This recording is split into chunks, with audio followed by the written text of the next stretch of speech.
Gorgeous day for baseball here at the Big A. The Halos have won 3 in a row, and today they go for the series sweep.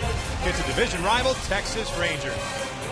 We welcome you inside the Big A and back to Angels baseball here on Fox Sports West, along with Mark Gubiza. I'm Victor Rojas. So glad you could join us once again. And over the last 2 games, we've seen the Angels come from behind and pick up victories. Last night, Mark, it was the 6th inning, a couple of big hits. Using that middle of the field, Victor, and take a look at our AT&T U-verse rewind. You're going to see that approach and successful approach by Albert Pujols. Bases loaded, got a pitch out over the plate, hit that ball right back up the middle. Good pitcher's pitch, and then C.J. Cron.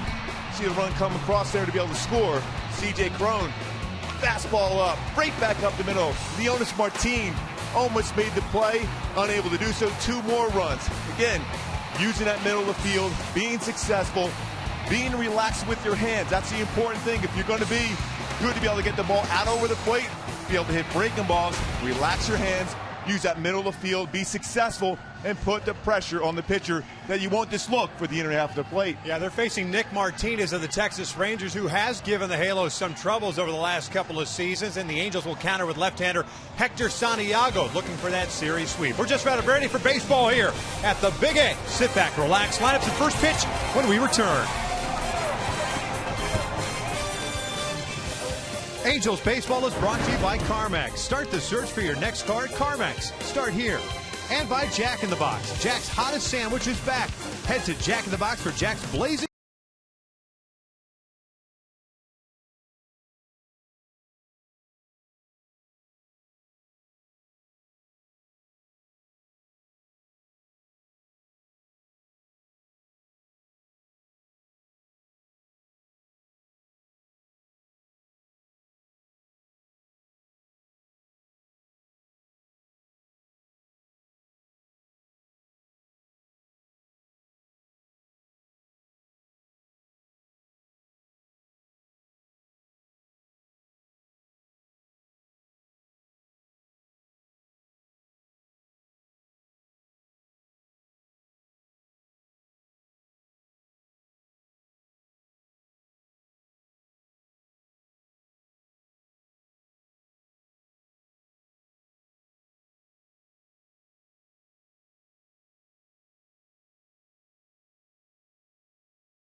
Toyota dealers, and by AT&T U-verse. More live TV channels on the go than cable. Boy, all week we've been dealing with the overcast skies. Even had some rain yesterday here at the ballpark, but today it is absolutely gorgeous. The sun is out, temperature in the upper 60s, low 70s, and it's just perfect day for afternoon baseball here at the Big A. The Halos looking for that series sweep, and we'll have an off day tomorrow before heading out on the road, so it'd be nice to kind of keep this momentum going into that travel day tomorrow. And like we talked about in the open, it's those relaxed swings at the plate. Don't try to hit a home run because the baseball will carry very well here today. Just look for a pitch to drive. And, of course, with Hector on the mound, just go out there and attack the strike zone. The Halos with the victory last night now find themselves at 9-9 on the season, so it's good to see them at an even 500 considering the slow start on the offensive side of things. And they're still trying to figure that out. They did manage 8 hits eventually. Of course, that 6th inning, a huge part of that, in which they collected 4 of those hits. And as Hector Santiago takes the hill, we will see what the Rangers have in store for the Halos this afternoon. A team that itself has its own offensive struggles. And this is the lineup that Jeff Bannister will run out here today. Texas at 6 and 11 will have Leonis Martin leading things off at center. Jake Smolinski in left field. Prince Fielder at DH. Adrian Beltre, the third baseman. Mitch Moreland at first. Elvis Andrews, the shortstop.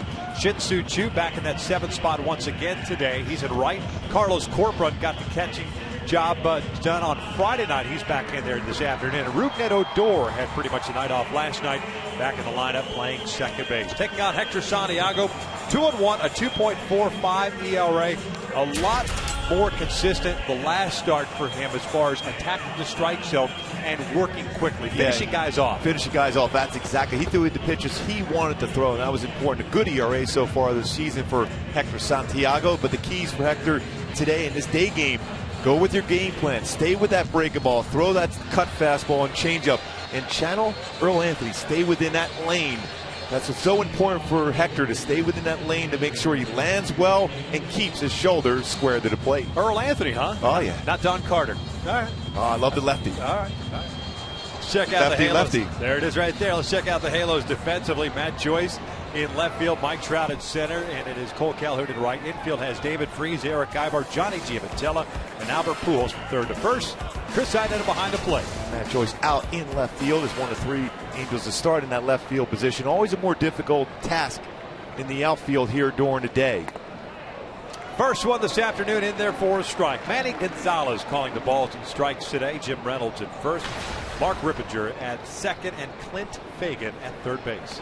That one is up and in, an off-speed pitch. And it is 1 ball, 1 strike.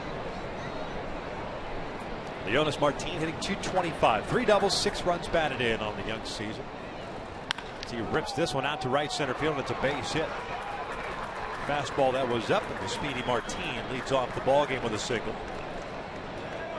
And before Hector throws his first pitch, he gets out the mound, he'll draw that lane. He uses the glove to make sure he has that lane to be able to land in on a consistent basis. It gives him that mental point to be able to land in there, and he's going to be comfortable landing in that spot. If he stays within that spot, he'll hit his spots with his fastball and off-speed pitches. As we pointed out last night, this Texas lineup a little bit better this year against left-handed pitching than right-handed pitching. They're hitting .251 compared to .190 as they check in on Martin. Saw a couple of lefties against CJ yesterday feel very, very comfortable at the plate, especially on pitches up, as was that pitch to Martin. Smolinski, the left fielder, ended up going 1 for 4 last night with a single. On the throw over, Martin is back safely. 4 stolen bases on the season. He's been caught once. Got picked off at second base in the 3rd inning of yesterday's ball game as he came off the bag after he'd been called safe on a throw down from Buterra to Ibar. More of a mental mistake than anything else.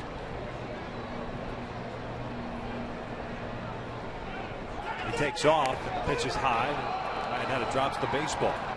Going on first movement, guess right. 5th stolen base in 6 attempts for Martin.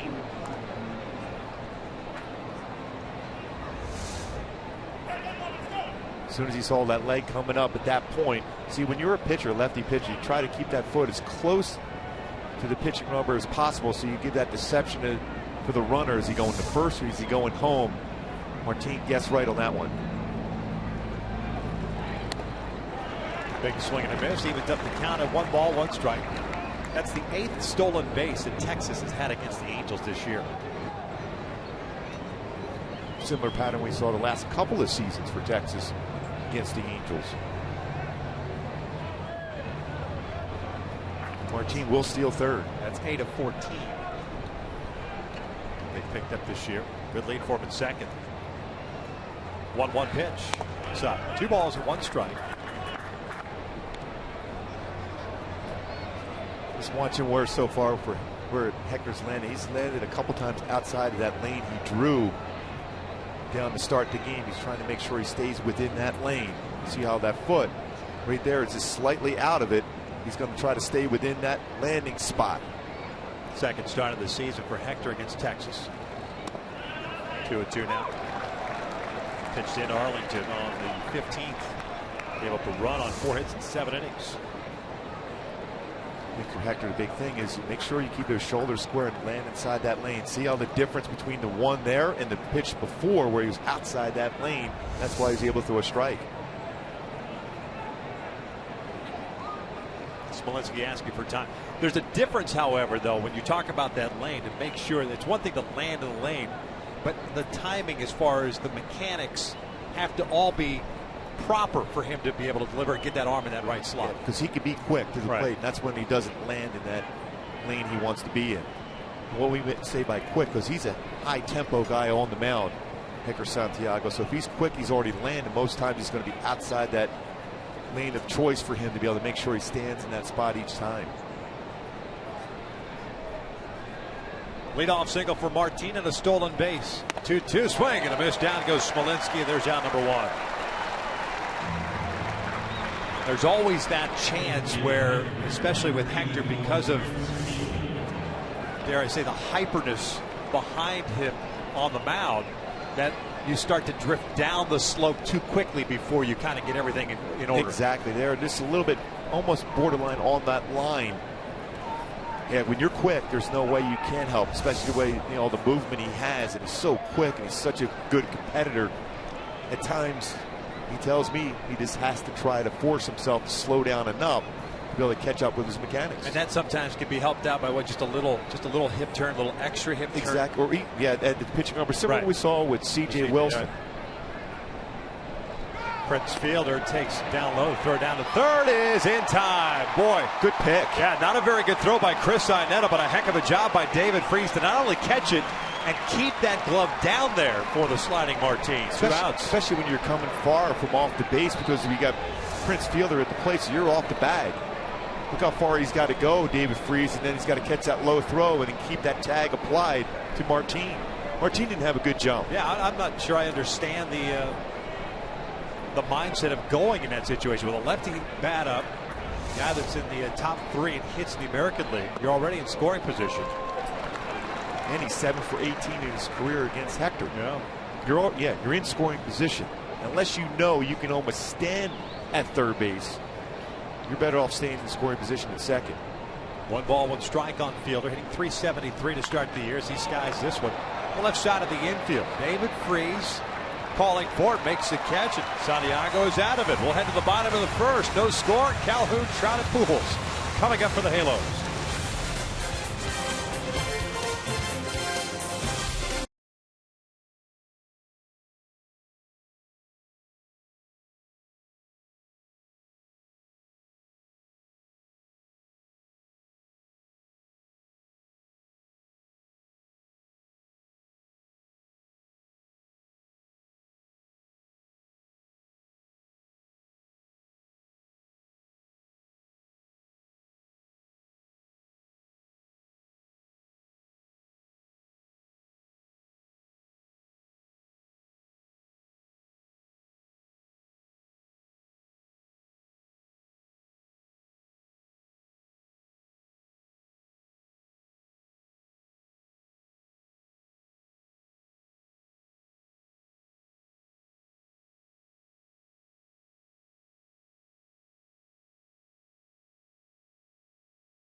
Starting lineup for the Halos at 9-9 on the season. Cole Calhoun leading things off at right. Mike Trout at center. Albert Pujols at DH.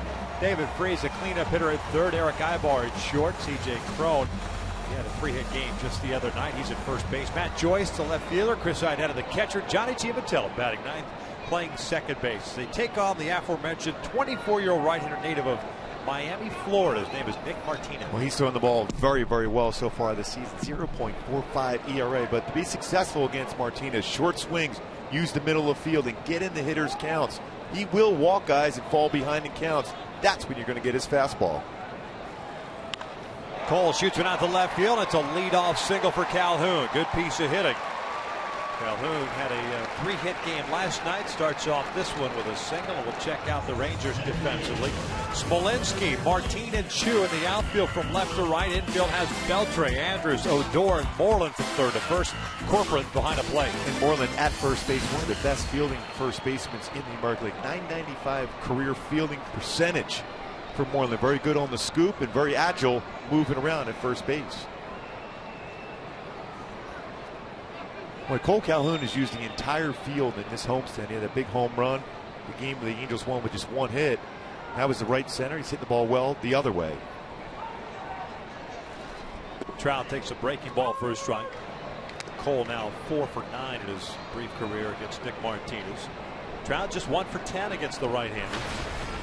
323, 3 home runs, 9 runs batted in. Mike yesterday on board 3 times with a single, a walk, and a hit by pitch. Out back. That's a good swing there.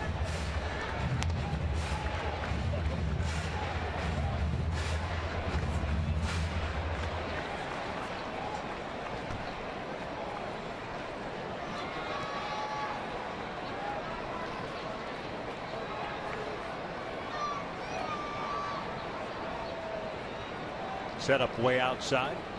The 0-2. That is fouled off to the right. He missed location on that pitch. That pitch was by design to be about a baseball or two off the outside corner. That got a lot of the plate and got away with that one.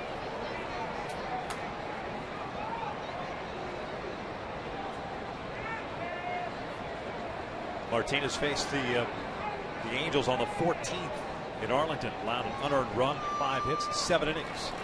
This one's pulled right to Beltre. He fires across the diamond, and Calhoun out at first. That's the call by Jim Reynolds. And you know that they'll probably take a look at it downstairs. That's an unbelievable throw by Beltre. That's a long throw and a quick throw. So it's just looking in at Dean Weeble.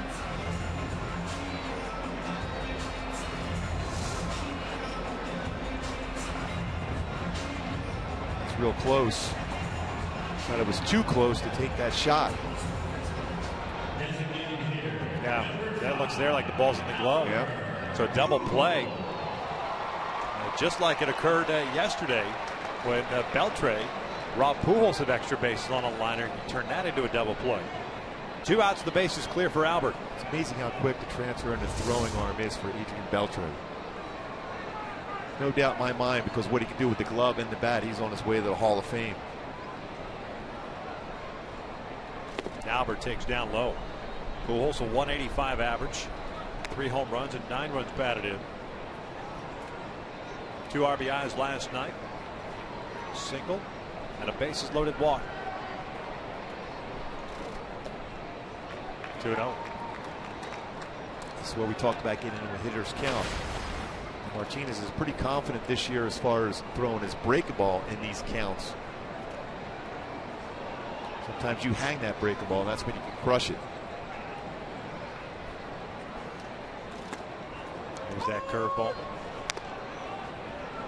And it's a 2-ball, 1-strike count. Martinez 2-0 and a .45 ERA. 20 innings of work so far this year. 14 hits, 9 strikeouts, 6 walks. 3-ball, 1-strike count with 2 outs. Not an overpowering guy, but done a nice job keeping hitters off balance. He's 88-93 with his fastball, sinks it, cuts it. Breaking ball, chopped on the ground to third. That's a fair ball. Beltre across the diamond, and the Angels are done here in the first. Both teams send up a minimum 3 batters. 1 to the second with no score.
Texas Rangers.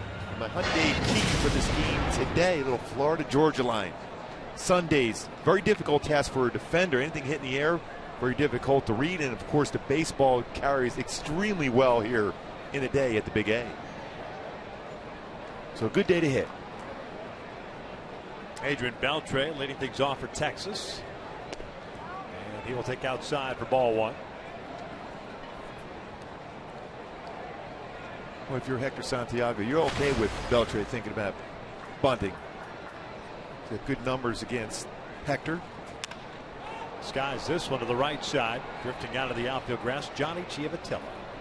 Second baseman makes the catch. 1 out. Hey, folks, on May the 5th, celebrate Cinco de Mayo at the Big A when the Halos take on the Seattle Mariners at 7:05.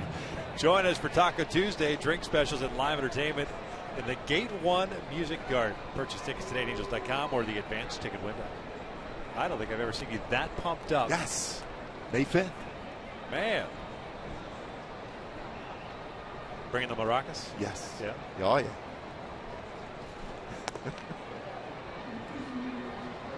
You're pretty pumped up about that. And why wouldn't I? Frozen margarita? Not your thing. On the rocks. No. Maybe. Allegedly. 2 balls, no strikes. Possibly. Oh, man. Moreland hitting .270, getting to start today at first base once again. Fielder serves as DH. All 3 games of the series. How's this one back?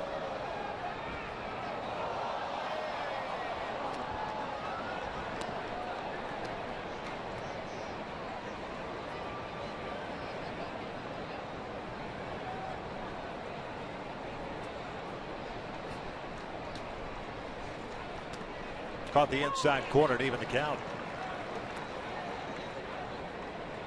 4 doubles, a home run, and 7 RBIs for Mitch Moreland. Hector picked up a strikeout in the first. Able to lead off single to Jonas Martin. Stole second and got thrown out at third, trying to steal third.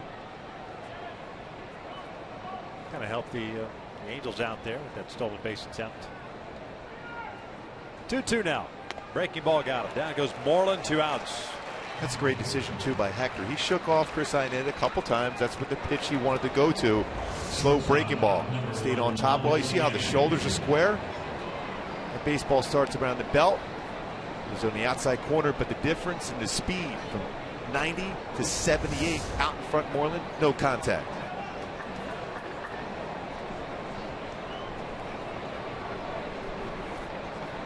Elvis Andrus at the plate.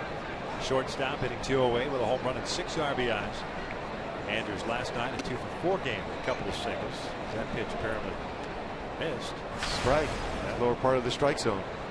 Got to frame that, keep it there, give the umpire an opportunity to see it. Andrus fouls it off to the right. 1 ball, 1 strike.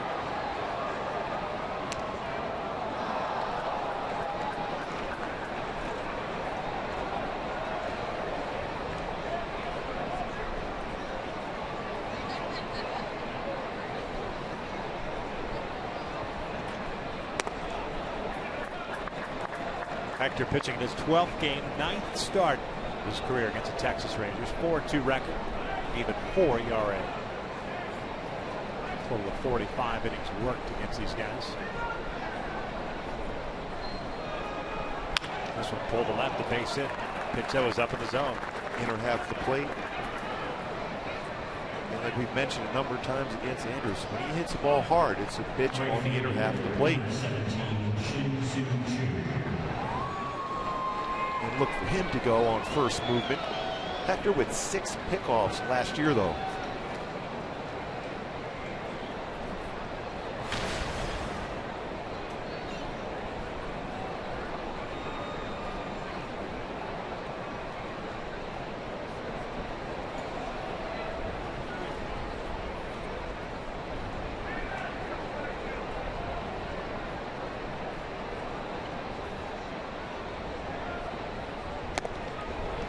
Swing by Chu. The right fielder comes up empty.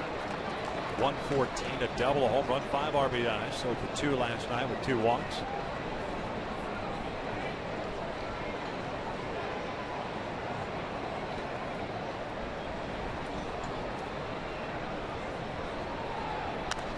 Foul back. Elvis Andrus picking up a 2-out base hit. That's something that's been a little bit of a trend for Hector this year. Though for the most part, although it did bother him, came back to haunt him in the first start. He kept in check the last start. Teams been 280 against him with 2 outs. That's amazing. That's a big number. That time was called. For me, it's just a lack of focus to finish off an inning. You think you're through the inning at that point. You get 2 tough outs. All of a sudden, you're thinking about getting into that dugout. Well, that hitter's got other thoughts himself. That's when you got to get ahead of the count and then finish off a hitter. Let your offense get to swinging. 1-2.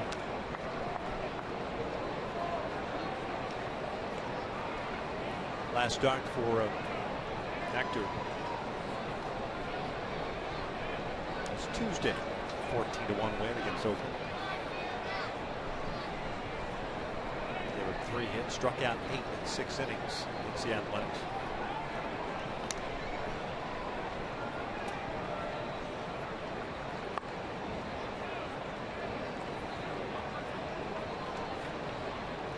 It wasn't Hector's better move. He says it was his B move over the first. He has a pretty good move where he holds the ball well enough. He can also do that step off the pitching rubber and throw over quickly.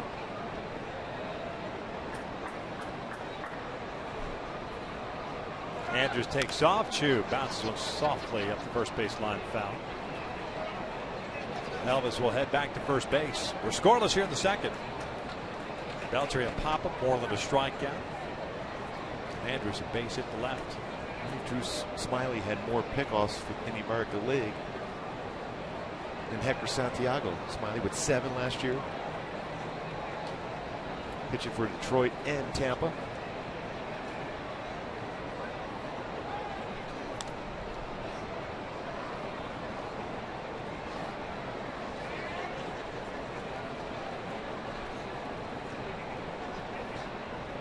Carlos Corcoran, the catcher, is on deck.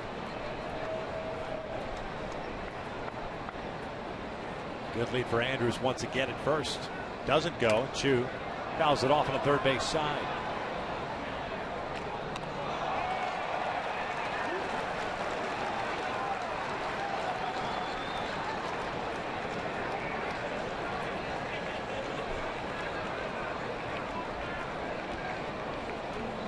lot of little leaguers here.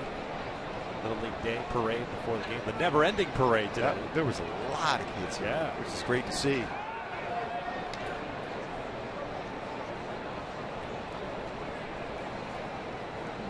Must be such a thrill for them to be able to walk on the field.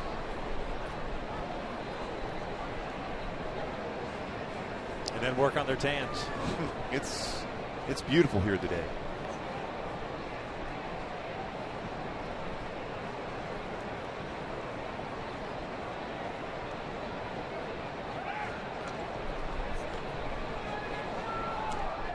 Paying an awful lot of attention to Elvis Andrus at first base with a 1-2 count and 2 outs, and a guy hitting 114 at the plate.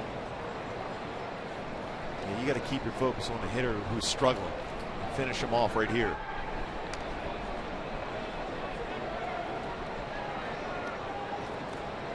This, to me, for pitchers anyways, gets them off of what the task at hand is, or should be. The guy at the plate. Yeah, it takes your focus away from the hitter, and you become more so focused on the runner. Early in the count, I understand. Or 1 out, no out, right. Definitely. But 2 outs, focus right here on a batter that does have power potential if you make a mistake.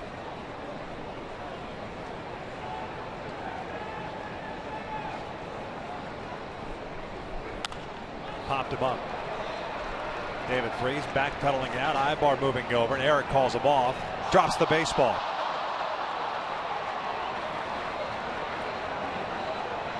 It's an error on Ibar, his first of the season, what should have been the 3rd out. And Freese was underneath it, too. Like you said, anything hit in the air, it's never an easy play here.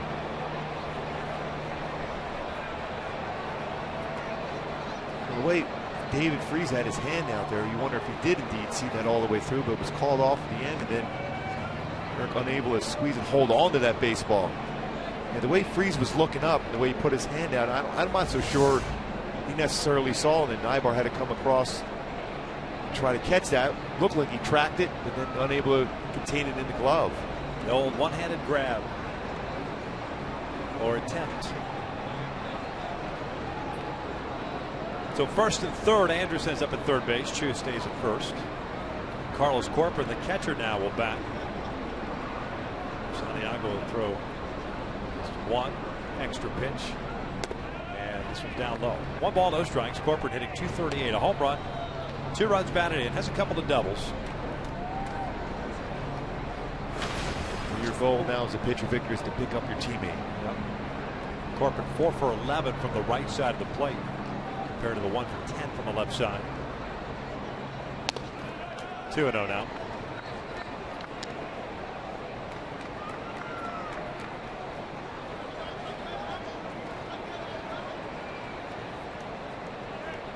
Error by Ibar, the 10th for the Angels this season.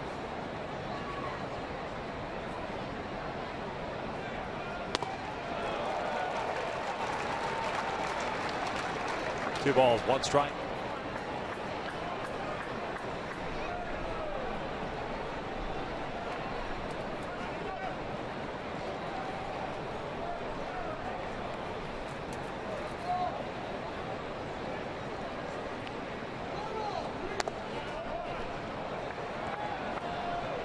Drop his elbow and finish off that pitch, Hector. Rougned Odor's on deck. He swung the bat well against Hector. 3 for 7 in his career. It's the guy you want to get if you're Hector Santiago. 3-1. Down on the expanded strike zone. Foul tip to the mid. Full count now. Chu will be off for the next pitch.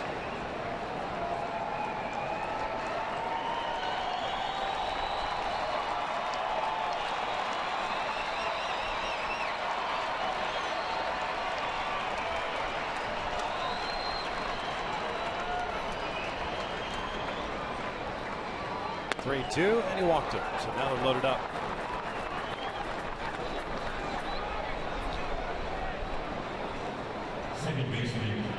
First walk from the right side of the plate that Corcoran has picked up this year. It's 4th on the season. It's a good visit by Mike Butcher just to get Hector refocused.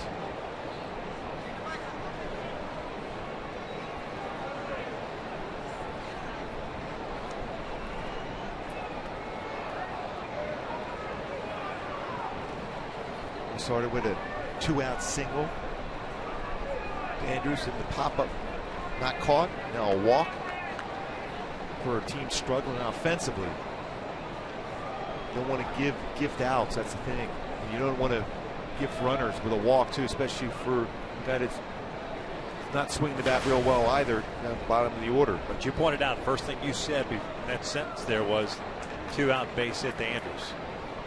It's always something you've got to look for when Hector's on the mound as Odor takes upstairs. That focus to get through the inning. Santiago working for the full windup here against the second baseman, hitting 148. A home run and 7 runs batted in. Odor came in and pinch hit in the ninth inning and picked up a single. 2-0. I was never a big fan of pitching for the full windup with the bases loaded. Reason why? Because now the runners can get a bigger lead. And as a left-hander, you've got your back to the base runner at third. Exactly. Runner at first, even though Corcoran doesn't run real well, he's going to be able to get a bigger lead and potentially could score on a gapper easily. And it's a hit by a pitch, 1-0 Texas.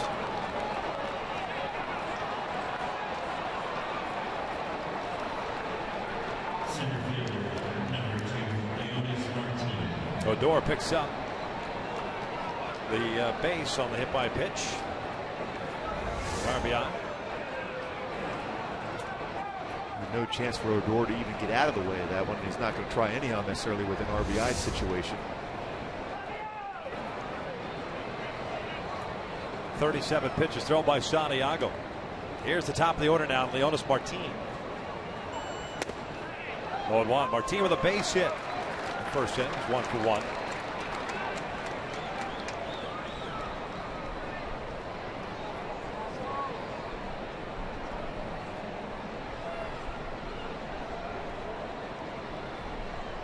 Martin flips one out to shallow left field.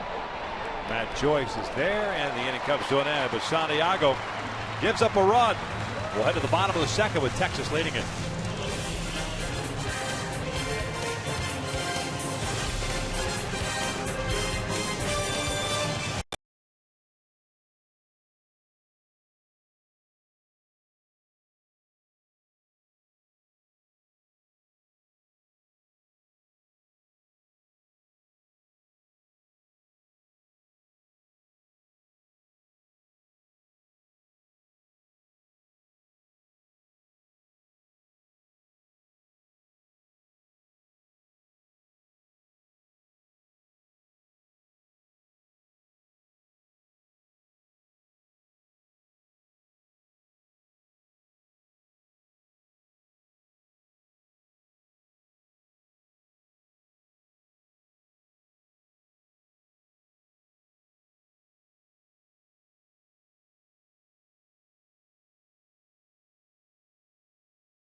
Former MVP is basically being himself again. A great pitching matchup down at the Trop. One pitcher just flat out dealing this season.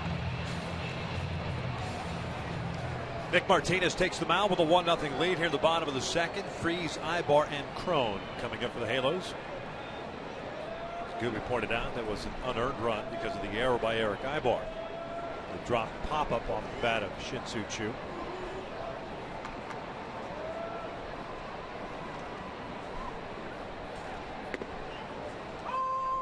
David will look at his strike. 235, 4 home runs, 13 runs batted in. He's an 0 for 4 game last night. Gets jammed, rolls one slowly over to Elvis Andrus. 1 down.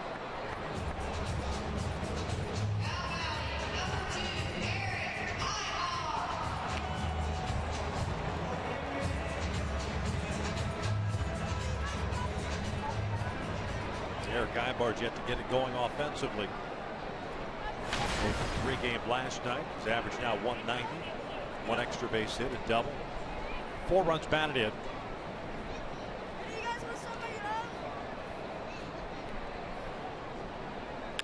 He shoots this one to Beltre, who snags it.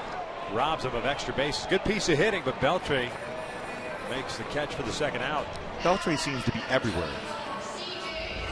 Coming in just in case to take away a bunt.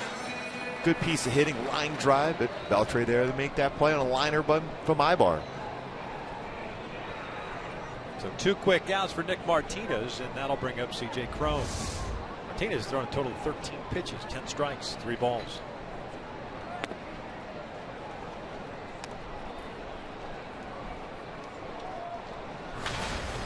Cron now with 5 RBIs on the year.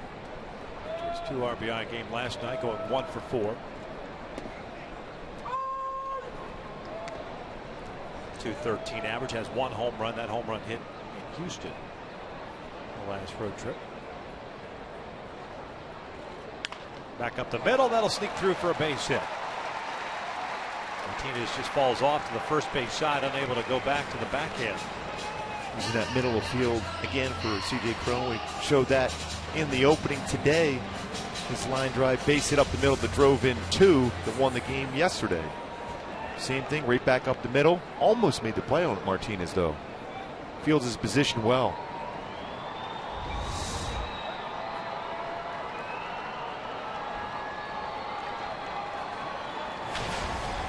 Matt Joyce back out in left field this afternoon. Once the first one fouls it off, Joyce really struggled with the Angels. 132 averages, 3 doubles, 5 RBIs, but he's 0 for his last 23.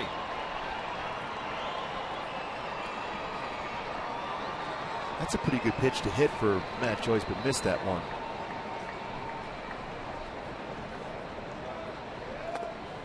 Boy, at this point, he would just take a flare in the outfield, anything to get going. Because he can turn on a baseball and hit it out. I'd push a bunt down the third base line if they're going to give it to you.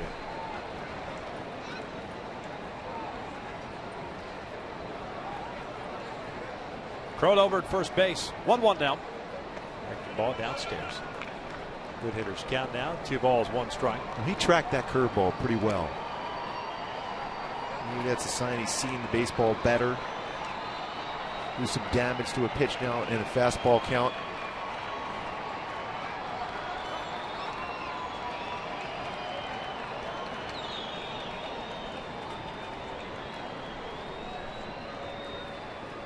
Ace Skies went out toward right center field.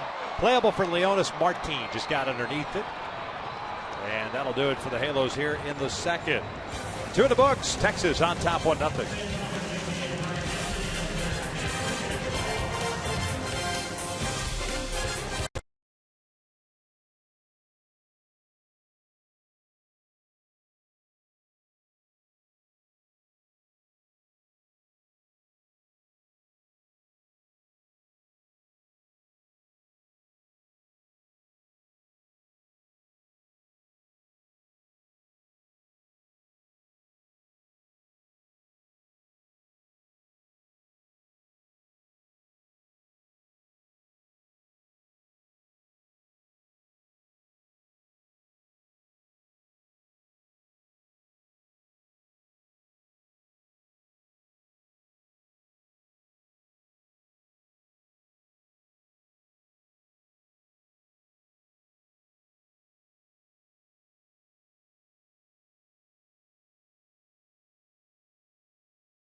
Take part in the Junior Angels Care Kits donation program. This initiative will provide Junior Angels Kids Club kits to patients of Chalk Hospital during player visits throughout the season. For more info and to donate, just visit angels.com/juniorangels. 2, 3, and 4 to face Hector Santiago here in the third inning. Smolinski, Fielder, and Beltre. First one's in for a strike. 2 strikeouts, 1 walk, 2 hits allowed, 1 unearned run for Hector Santiago. Smolinski 0 for 1 as he struck out in the first inning. Hector ended up throwing 28 pitches in that second. And when you think about it, he got 2 quick outs to start the inning. Smolinski out in front, pulls this one into the seats along the third base line. It is 1-2. Pretty good play by a fan down there. That ball was hit high. It's a second fantastic play on the third base line. Now the onus is on the first base line to follow suit. Pressure. Hector wants to do baseball. Plenty of action throughout Major League Baseball. A 2-2 game that was suspended with Kansas City and the White Sox because of rain a couple of nights ago. Finished off earlier today, 3-2 White Sox, with Kansas City leading this afternoon's contest 3-0. Another batter hit, by the way, in that game. Yeah, Kansas City. Mustakas got hit by Dinks. 2 balls, 2 strikes. The Ravens crushing the Patriots 17-4 at Camden Yards. Crazy. Tigers leading Cleveland 8-5. Tampa Bay leading Toronto. No, they beat Toronto 5-1. Everything else just underway. Full countdown. Houston's at Oakland, Minnesota at Seattle. Well, Hector a little frustrated even before that pitch. He was digging at that landing spot, trying to make sure he would get back into that groove where he's landing where he wants to. And he walked him. So he went from 1-2 to a walk. This is the second one issued by Hector. Seems to be finding himself a lot more today than we saw in the last start. Yeah. And that it can happen sometimes. It can make you a little on the mental side. You start worrying about all the other stuff as opposed to just pitch. Fielder fouls this one back out of play. Well, he said something to me after that last game out where he threw the ball so well. I said, what do you think the key was? He said, I didn't think a whole lot out there. The old Crash Davis mindset, right? Don't think, just throw. Yeah, exactly. And then today you can see he's thinking about it. Think about where he's landing. Think about what he's doing with his front shoulder. Sometimes just trust your defense. Trust your mechanics to get that baseball where you want to, and don't think too much. Especially when you're facing a club that is struggling offensively themselves. Well, delay as a beach ball's on the warning track at right.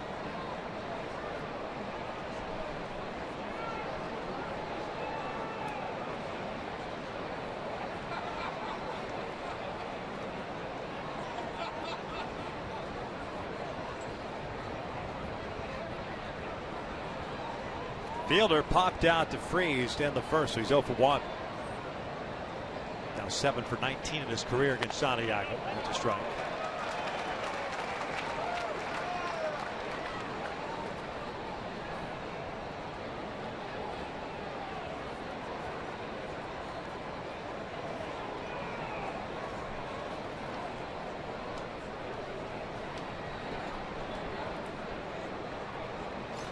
Really long look in. Smolinski now Iannetta calls for time. Smolinski not taking a very big lead over at first base.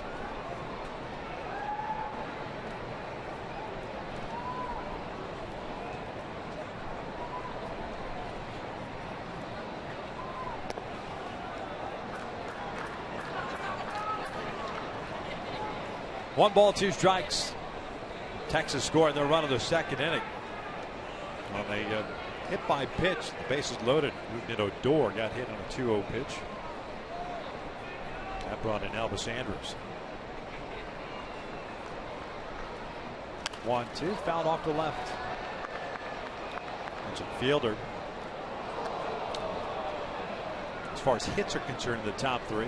actually tied for second in hits coming into action today with 25 hits on the year. He and Josh Donaldson with 25. Adam Jones of the Orioles came in with 28. I would imagine with 17 runs on the board that Jones. And he might have been comfortable at the plate. Yes, yeah, I believe so. The fielder leads the league with multi-hit games with 10. Swing and a miss here. Good pitch there, down and away. 1 out. Real good location on that slider from Hector.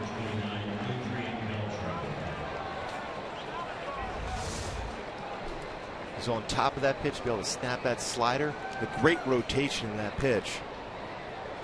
The tilt and speed, excellent from Hector Santiago.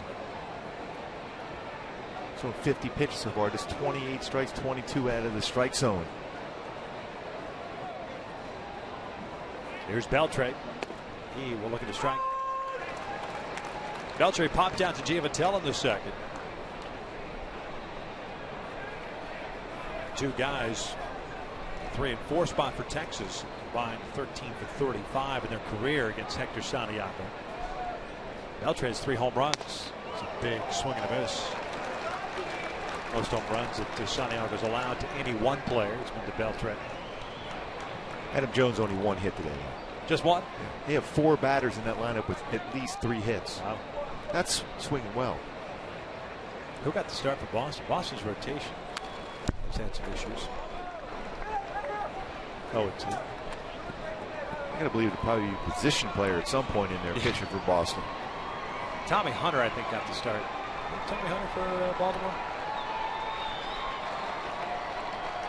Miley got the start for Boston. Miley, the former Diamondback? Yes. I think that's his 2 starts in a row, I think, for him that he's not fared well. Bud Norris got the start for Baltimore. Bud Norris, ERA this year, he's the angel killer. Yeah. ERA's at 12. And this one hooked into left field. That will get down for a hit. It'll bounce into the seats for a double. Boy, hanging breaking ball on an 0-2 pitch, and Beltre picks up his 3rd double of the season in Texas with runners at 2nd and 3rd and 1 out. And that down and in breaking ball where you can track and get the head of the bat out. And that's a danger spot against Beltre, that inner half. We've seen some of his swings, but he goes down to that one knee on that part of the plate and can hit it out of the ballpark. He one-hops this one out.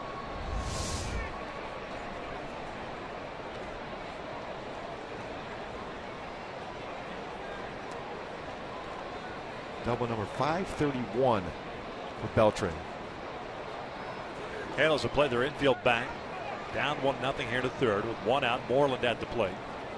A strikeout victim in the 2nd.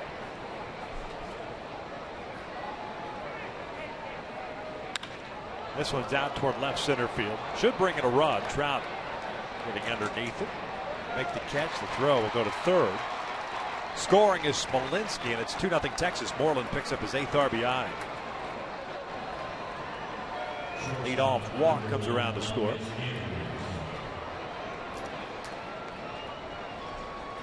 Two outs now, and Elvis Andrus coming up.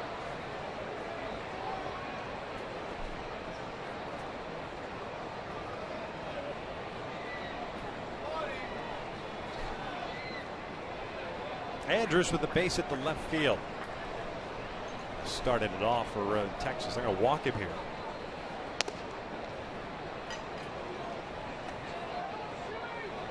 Kind of interesting, I guess. Got a singles hitter in Andrus hitting .208, putting him on base to face Chu. Going with percentage lefty versus lefty.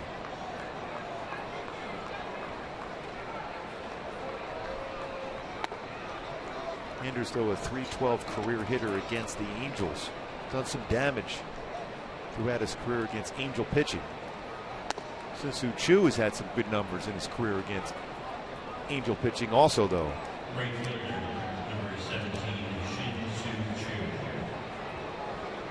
The next pitch that Hector throws will be his 60th of the afternoon. We're the 3rd, 2 outs.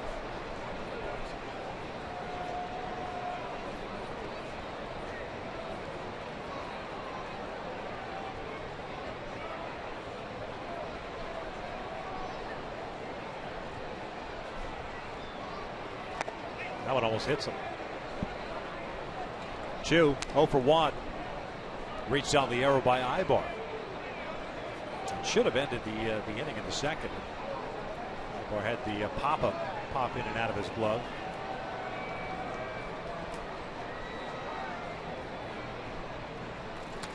Almost hits him again. It's 2 balls and no strikes.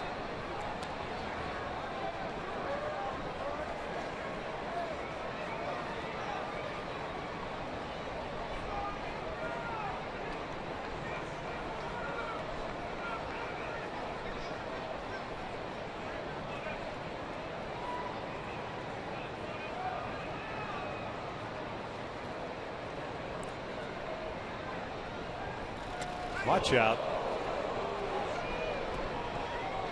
Hector kind of all over the map here.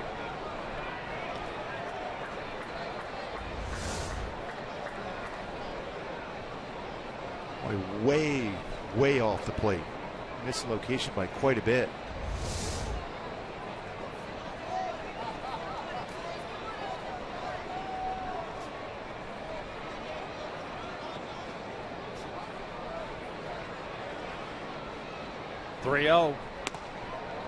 Strike. Chu was taking one step, kind of step into the bucket on that last pitch, just in case. Especially when you miss that by that much. As a hitter, you have to be thinking that. Beltre at second, Andrus at first. A 3-1 now. Chu pops this up.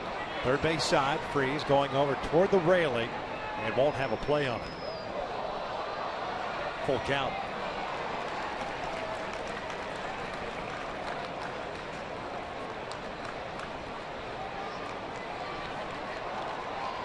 By the way Nick Martinez has thrown the baseball this season and even in this game, this is a real important batter for the Angels and Hector Santiago to get out. Third full count for Santiago. Base runners will get a head start here. As they take off, 3-2 is a foul ball. Otherwise it's ball 4. Way up and in again.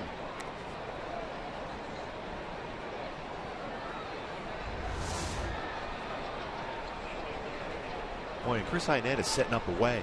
He missed by a lot on location. This fighting command. At this point, would you go with the slider? You have a better chance of commanding that pitch than the fastball, I think, for him right now. It'll force you to stay on top, finish off the slider. Another 3-2, and that is outside for ball 4. So they're loaded up now for Corporate.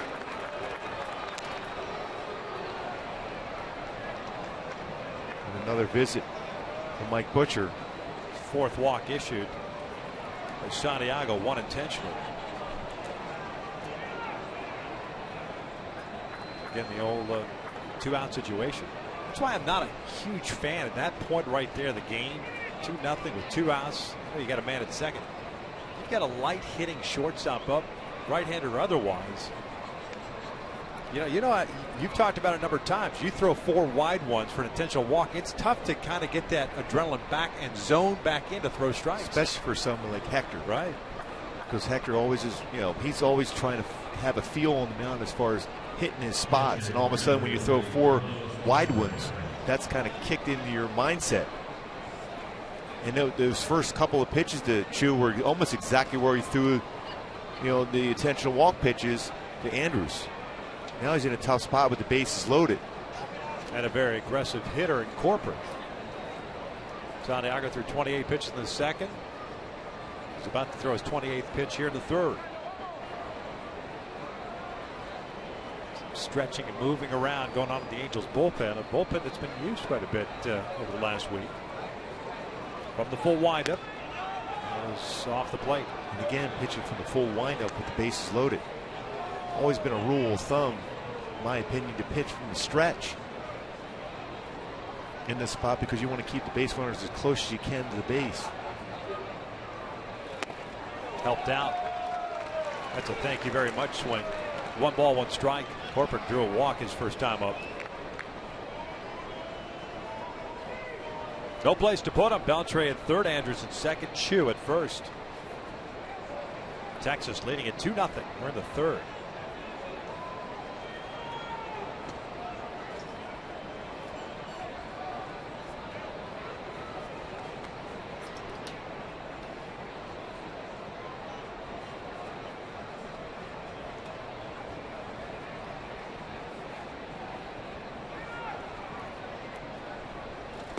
Breaking ball in there, 1-2.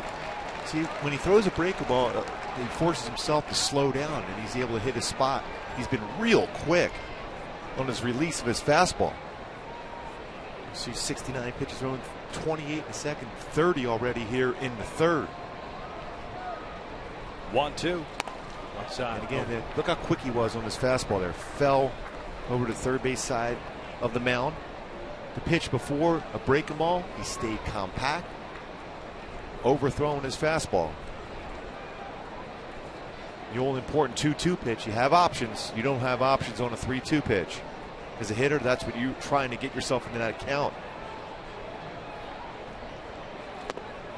Full count now. There's nobody warming up for the Angels, which I'm a little surprised at considering how this inning's played out so far. Like I said, the guy's been used down there. I guess Ramos could be the first option that could give you some innings if you get to that point. He started before in his career. 3-2. Runners go, and Corporate helps out. That would have been ball 4. So a strikeout ends it. Texas adds a run. They lead it 2-0 as we head to the bottom of the third.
It's a travel day also to the Bay Area. 6 games up in the Bay Area. 3 against Oakland, 3 against the Giants. A real good pitching matchup on Tuesday. Sonny Gray versus Jared Weaver. More than likely we'll see Bumgarner probably on Saturday in San Francisco.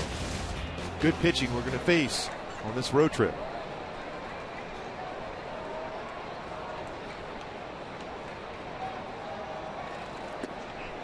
Chris Iannetta takes down and in for ball 1.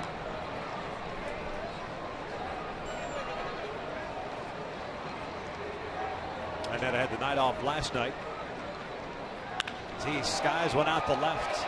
Moving back on this one is Smolinski, still moving back, and on the warning track will make the catch for the first down. Back-to-back towering fly ball outs. Martinez is allowed to Joyce and Iannetta, but 1 out. Well, just missed that one. Iannetta was 4 for 4 in his career versus Martinez. Almost made it 5 for 5.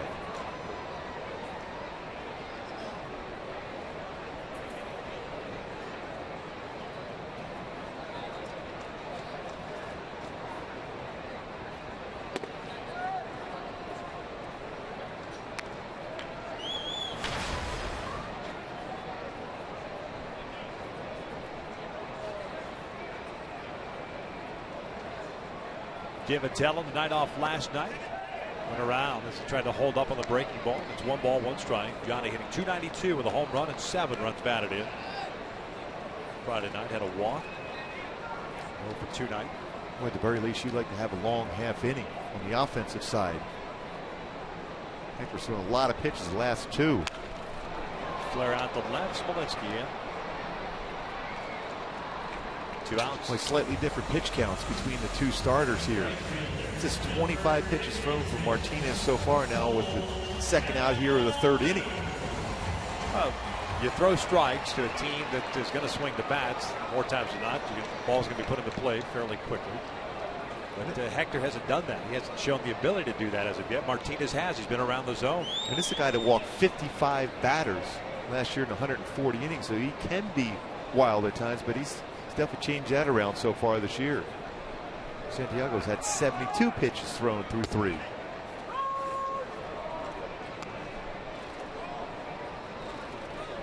Calhoun 1 for 1 as he singled to left in the bottom of the first. 2 hits for the Angels.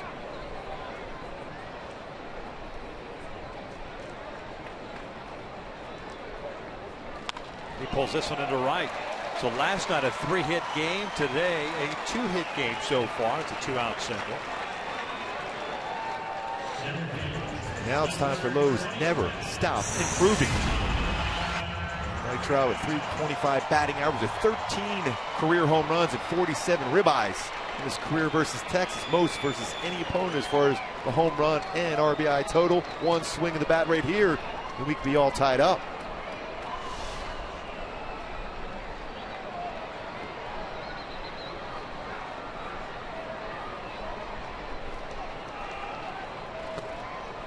One-0 count on Trout, who lined into a double play in the first inning. Pulled one over to Beltre, threw across the diamond to double up Calhoun at first.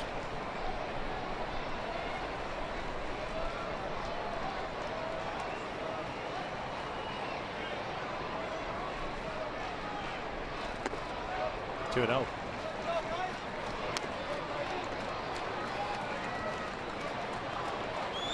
Texas is really starting to throw inside a lot to Trout of late. That one there, 1-0 pitch well off the plate inside. Trout was hit last night by Sheppers. Throw the first Cole back in there. He's been hit 5 times in the last 10 games versus Texas. Previous 59 was not hit once. So they're trying to stay in, making sure he doesn't get his arms extended.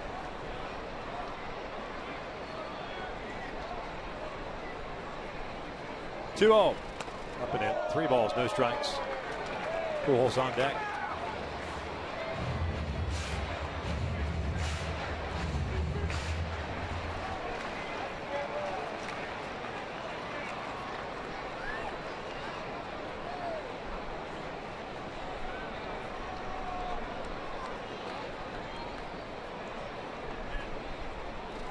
There's ball 4. So a 4-pitch walk.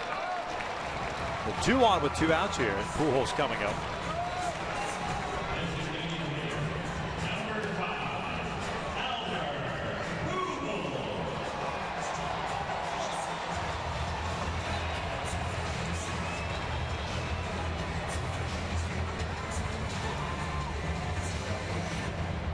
First time today, the Angels have had a man reach scoring position.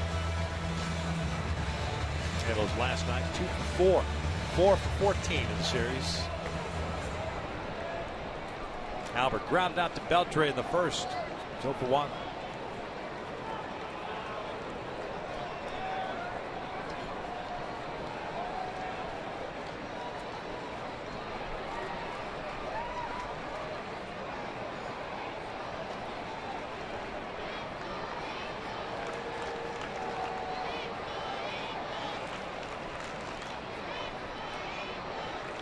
Albert pulls foul. 0-1.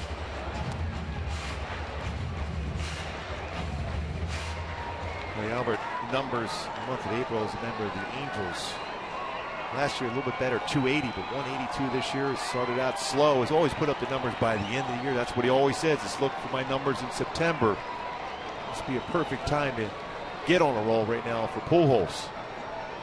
Always had pretty good numbers in the month of April. Majority of his career with St. Louis, although his last year with St. Louis a little lower in the month of April.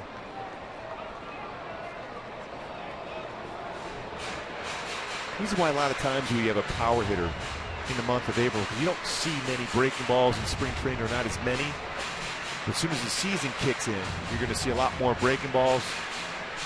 between a curveball and a slider, and you just don't see enough of that in spring to be able to track it well, and you end up chasing those pitches out of the strike zone.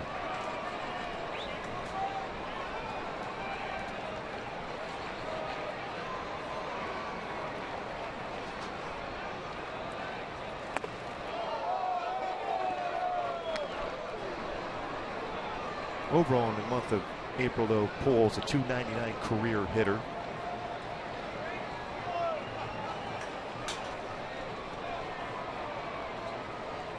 One. Watch out. They get him?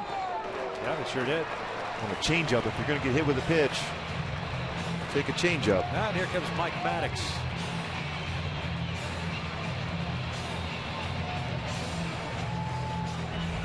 Raise the jersey of Pujols. Just grazing the jersey, that's part of the body.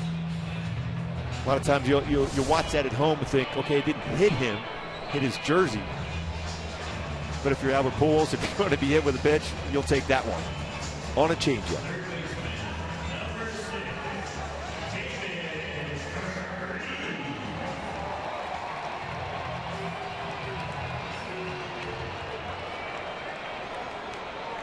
You just feel that David Freese is hoping in a first pitch fastball. After a visit from a pitching coach, a lot of times you'll get a first pitch fastball. David Freese looks at a breaking ball for a strike.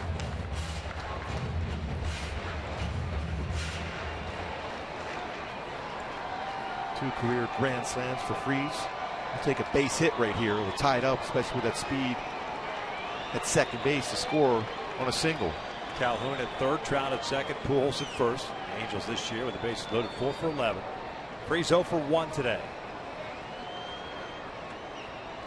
Pulls this one to short. Andrews will flip it to second, and the Angels are done here in the third. 3 in the books. 2-0 Texas.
.31 highway miles per gallon.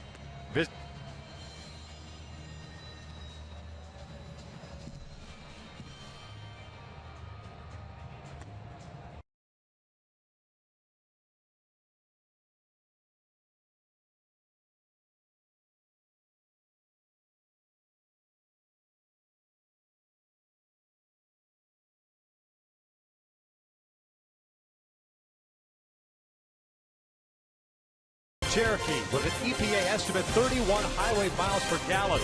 Visit Jeep.com for more information. Down to the fourth inning, 2-0 Texas. They will send up 9-1 and 2. Odor, Martin, and Smolinski to face Hector Santiago, who faced the minimum 3 in the first inning, courtesy of an ill-advised stolen base attempt by Leonis Martin. But since then, he's been in a funk. 28 pitches in the second, 33 pitches in the third inning. He faced 7 batters in both of those innings. He hit Odor in the second with the bases loaded. Texas a 1-0 lead. No official plate appearance for Odor. It's 1 ball, no strikes. Some stretching going on in the Angels pen, but nobody warming up as of yet as Odor pulls this one in. Glove by C.J. Cron going to his left. Nice play by the big man for the first down. Well, he's been getting a lot of work at first base. You saw it in spring training. You see it quite a bit early during batting practice to get the read off of the bat. And well off the base. Nice play by C.J. Cron. The more practice you get on those ground balls and low throws from your infielder, the better you're going to be in giving Albert Pujols an opportunity to get that pseudo day off. Might be able to be a DH.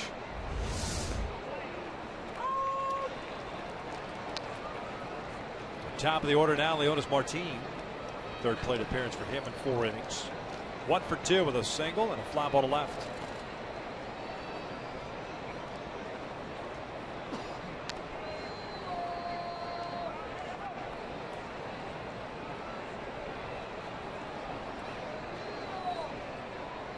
Showing bunt. I think Martin wants to know if it was on whether or not he went for it with the bunt or if it was a called strike, and it looked like it was a called strike. Yeah, got a lot of the strike zone. In the air to left, not very deep. Joyce now has to come in. 2 outs.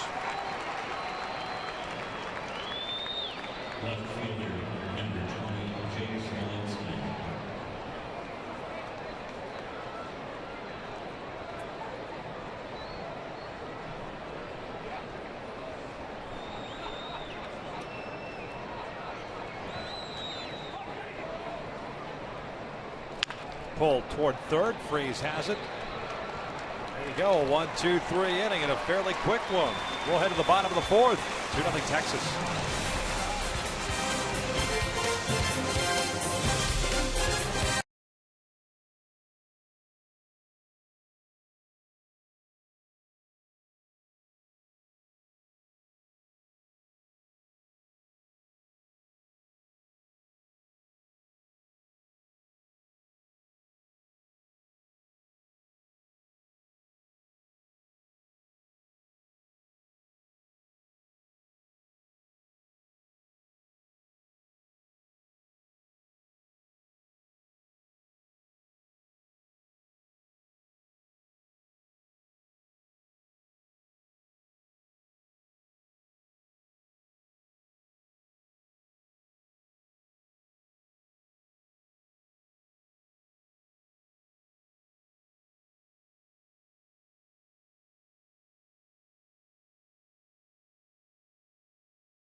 Playoff action plus highlights of tonight's MLB games. You can see Fox Sports Live tonight at 11 p.m. on Fox Sports 1 or see it simulcast right here on Fox Sports West.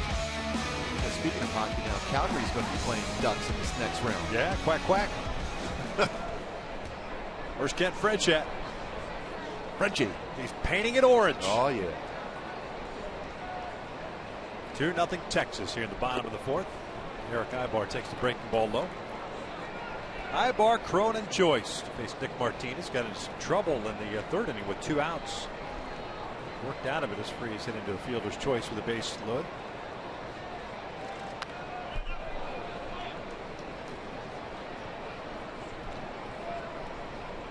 Ibar 0 for 1 with a line out to Beltre.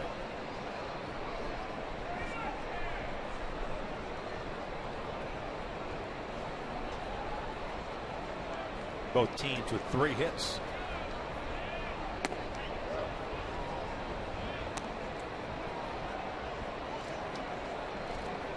One thing you're seeing from Eric so far is he's still just trying to get his swing together. He's drifting forward to open up his front hip. Example there again, is dragging the bat further through the strike zone. When he's going well, he's staying back. He's just drifting forward.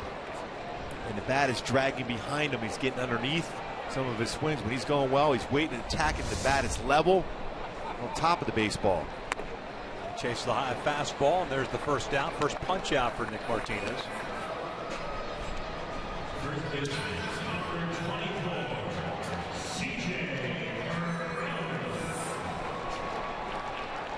So C.J. Cron up.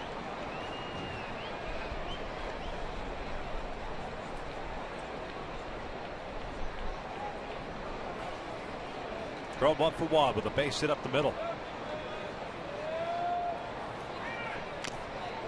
Held that one back. Now it's time for a T-Mobile game changer. C.J. Cron has gotten hot lately in this series alone.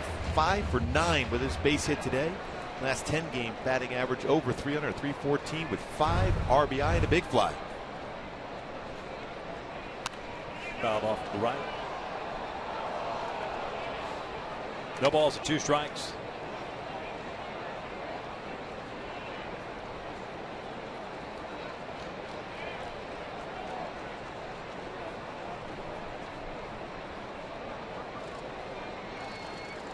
That's hit out toward right center field. Hit pretty well. Martin giving chase. Chu, nobody can get there. Goes off the wall. A little miscommunication there. Exactly. Cron will head to third as Chu drops the baseball. I think that play could have been made by either one, but the communication or lack thereof in right center field results in C.J. Cron getting another hit. Should be a double and an error. Double and an error on Shin-Soo Choo. Martin was there, Chu there. They both in the last second pulled up and off the wall, but still a good swing on a breaking ball. And C.J. Cron now his 4th double. Important for Matt Joyce to get this run home.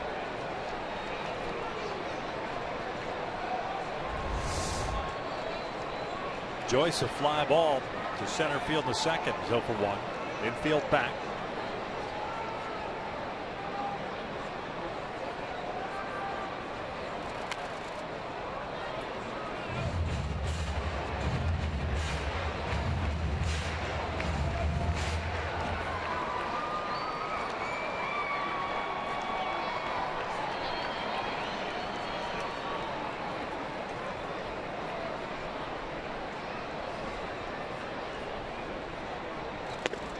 Now thrown to third base, and Cron, oh boy. Wow, you got to get back. Oh, to dive back. No doubt about it. That was quick. Beltre applied a quick tag on the hip. That was a little too close.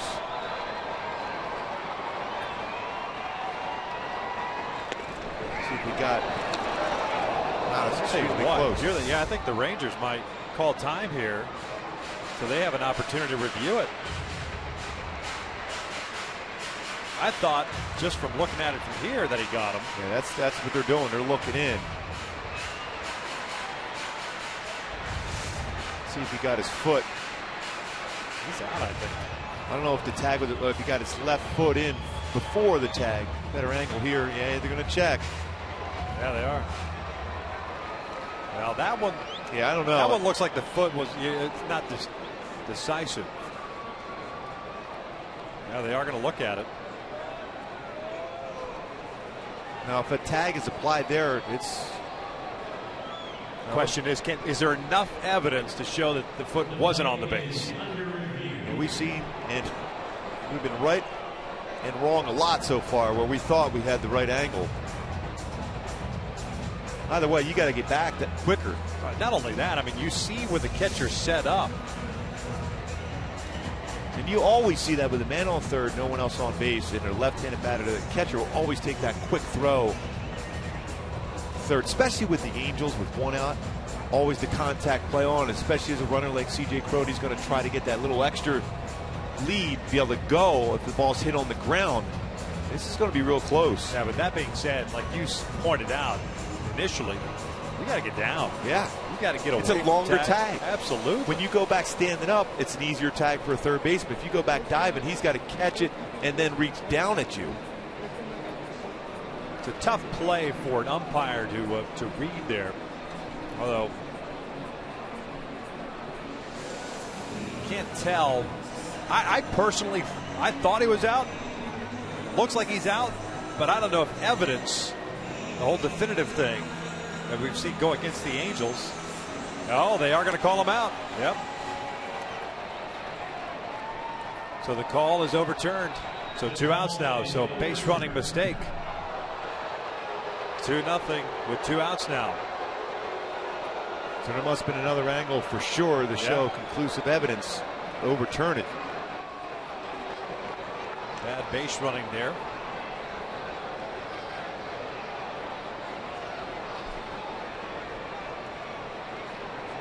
That's just unacceptable. Down by 2 runs, and they're willing to give you a run if the ball's hit in the infield. Yeah, they got the infield back.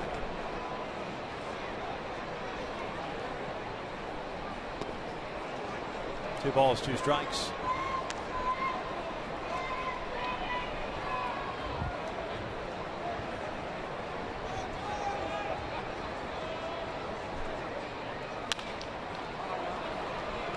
Odor has it. Just like that, the Angels are done. One to the 5th, 2-0 Texas.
Subaru Forester or go to Subaru.com to learn more.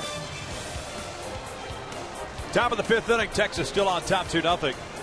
Fielder Beltre Moreland for the Rangers here in the 5th to face Hector Santiago.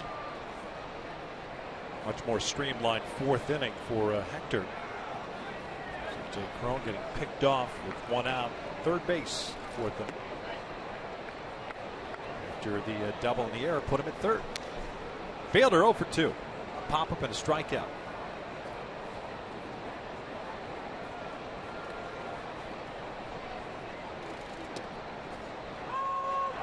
And that ground ball by Matt Joyce would have resulted in a run.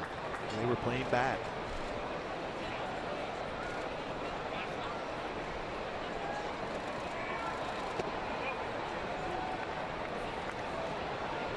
Two 2-1 count. 7th pitch inning for Santiago in the 4th. There's only 1, 2, 3 frame. Chopper over to Crone. 1 down. Hey folks, on May 5th, come celebrate Cinco de Mayo when the Angels take on the Mariners at 7:05. Fans of the 10th will receive a sombrero courtesy of State Farm and attempt to set another Guinness World Record. Purchase your tickets today at the Angels Stadium ticket office or online at angels.com. Can't wait for that one. Plenty of dancing and sound effects in our booth. Yes. Adrian Beltre at the plate, 1 for 2, doubled in the 3rd inning, doubled his 3rd of the season.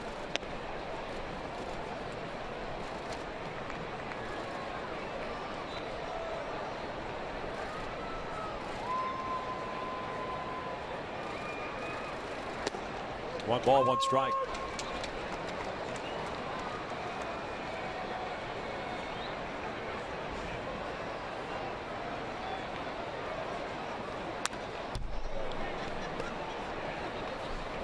How by the reaction for Hector, he made a mistake on that one. That was a pretty good swing by Beltre. Fouled that one straight back.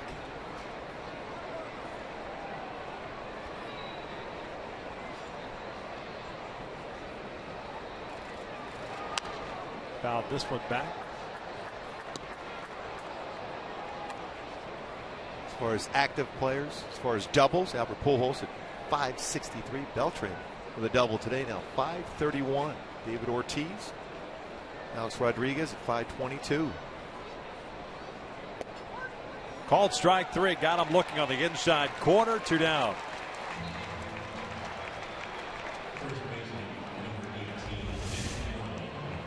And a borderline call here. Santiago with his fastball just off the inside corner at the knees. Caught well by Iannetta. That's what you do. You catch it, keep it there. That's the pitch you can get called a borderline pitch out of the strike zone. Just keep that mitt still. Give the illusion for the umpire that's exactly where you want to throw it. Moreland fouls back the first offering. He's 0 for 1. Strikeout in the second, a sac fly into third that made it 2-0 Texas. 8th RBI of the season for Moreland.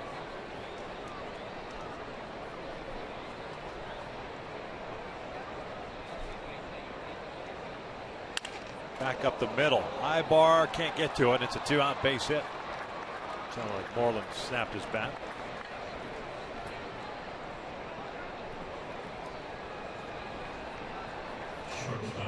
Here comes Elvis Andrus.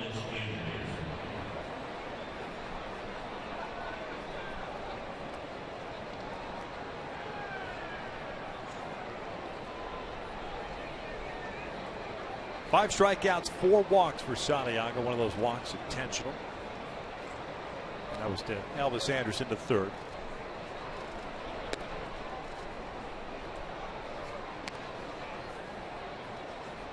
Right idea, pitch away, play away.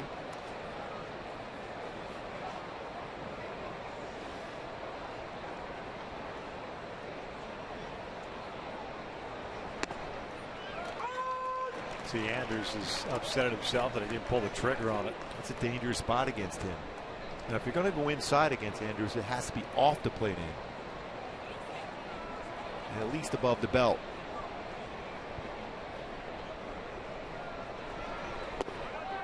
Check swing. Did not go. 2 balls, 1 strike.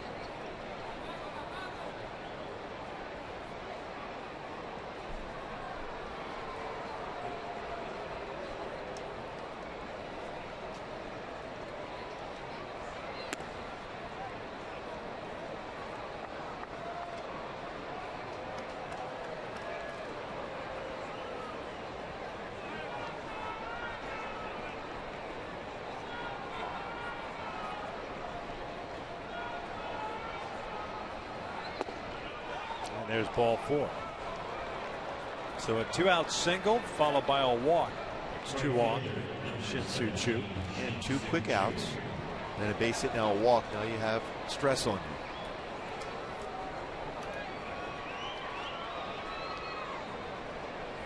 Choo reached on the arrow by Ibar in the second and walked into third. But you're going to call down to the bullpen now, especially with 95 pitches thrown for Hector. Choo skies the first one. Foul territory, long run for Matt Joyce. And goes into the slide, makes the catch. And the 5th is in the books. Way to the bottom of the 5th inning. Texas on top, 2-0.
Angels, it may not be reproduced or retransmitted in any form, and the accounts and descriptions of this game may not be disseminated without the express written consent of the Los Angeles Angels.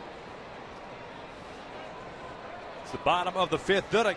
Halos are down by the score of 2-0. Welcome to our broadcast booth. Not a whole lot's been happening here, just watching things play out there. But Nick Martinez, once again, whatever it is, he's just kept Angels hitters off balance enough where guys haven't been able to square up the baseballs. And if they do get some guys on base, he works out of it. Yeah, I mean, he's really consistently hitting that outside part of the plate, but he's shown enough inside fastballs to keep you from looking exclusively away against him.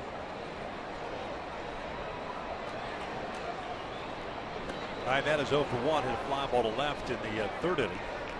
Inez, Giavatella, and Calhoun.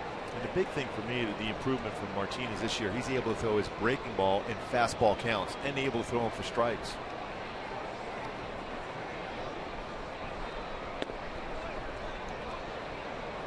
Two ball, 1 strike count.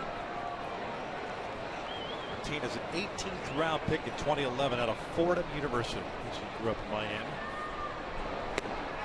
To a Jesuit high school down there named Belen. Got recruited by Georgetown, but ended up going to Fordham. This is chopped toward the middle. Andrews to his left has a little spin move, throw to first, and Moreland has it. 1 out. It's good range again by Andrews. Spin around and throw. That 1 hop. Moreland, we talked about him. As far as on the defense side, very good, generally picking low throws. Spin around, low throw, picked. That longer hop. That's what we talked about yesterday with Albert Pujols. That short hop at first is more difficult. That long hop like that allows you to track it into your glove, like Moreland did. Johnny Giavatella got a breaking ball for a strike. He's 0 for 1 with a fly ball to left. Martinez, by the way, the first player out of Fordham who pitched in the big leagues since 2001. That was Pete Harnish. You remember Pete? Oh, yeah. He was an incredibly competitive pitcher. Good stuff, too. Good career. Primarily with the Astros.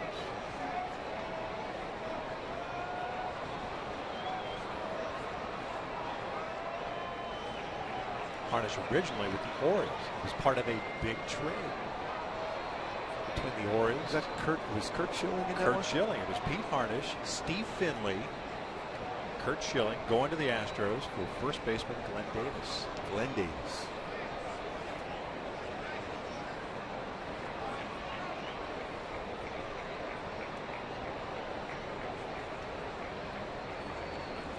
A couple of Hall of Famers have come out of Fordham. One you may not know, Ed Walsh. Early 1900s. You were just a toddler. Oh, yeah, I was only in first grade at that point. Giavatella takes inside, 1 ball, 2 strikes. His nickname was Big Ed. So his name was Ed? Yeah, Ed Walsh. And then Frankie Frisch. My cousin went there. She was a pretty good track star at Fordham. Yeah. Very good track star. Almost made the Olympic as a cross-country runner. Really good school also.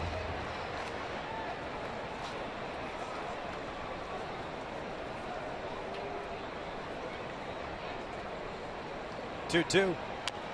Tapper foul off the body.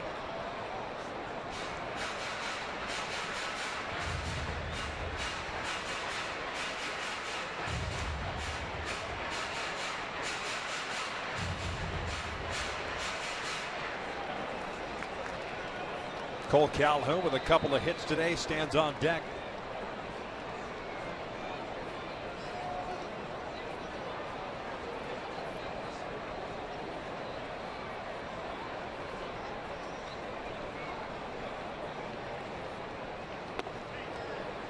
Full count. Just a 60th pitch thrown by Martinez.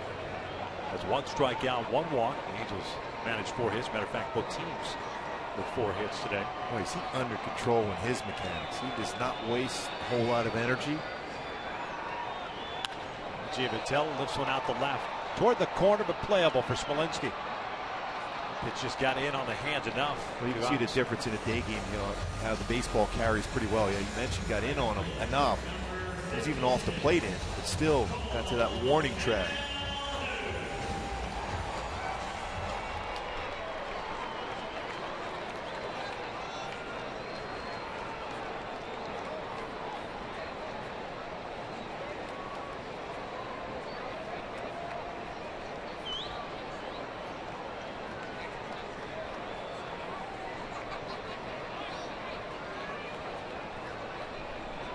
Cole 2 singles, one to left, one to right.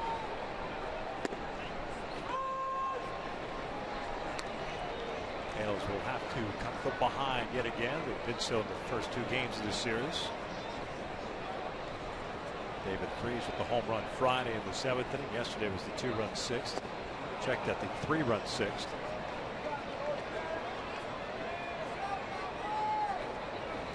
Ramos just playing catch. It seemed like he'll be coming into the game in the top of the inning. At least based on those warm-up pitches with 2 outs here in the 5th.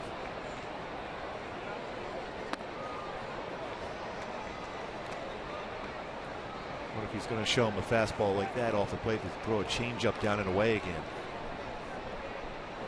Pitch before was a good changeup. Hadn't thrown many of them. He does have a good one though.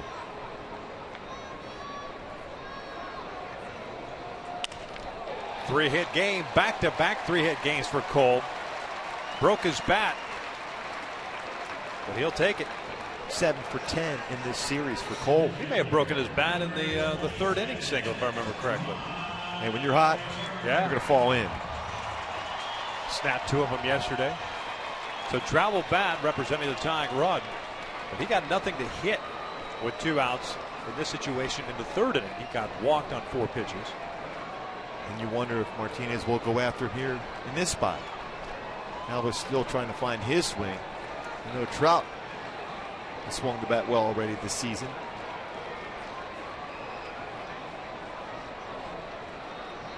Looking at the patterns that Martinez is going after Trout. Fastballs off the plate in and breaking stuff off the outside corner. Foul back. 0-1. Nice play by Jose Mota in the booth with the glove. Jose always prepared.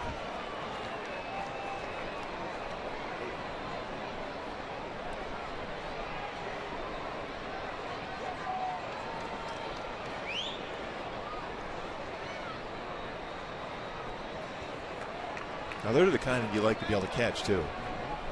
Generally when Trout hits one back up in one of our booths, you're trying to get out of the way.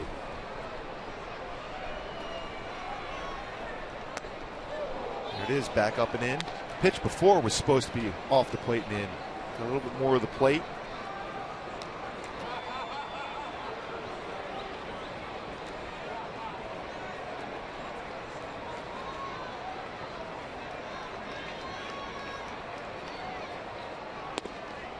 On the corner. 1 ball, 2 strikes.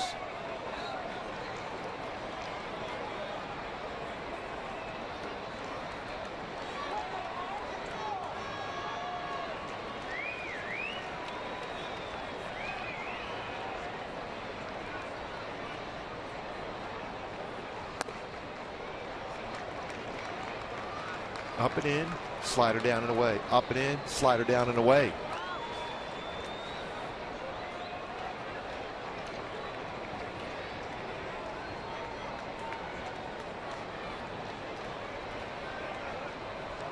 Two balls, 2 strikes with 2 outs. Calhoun over at first.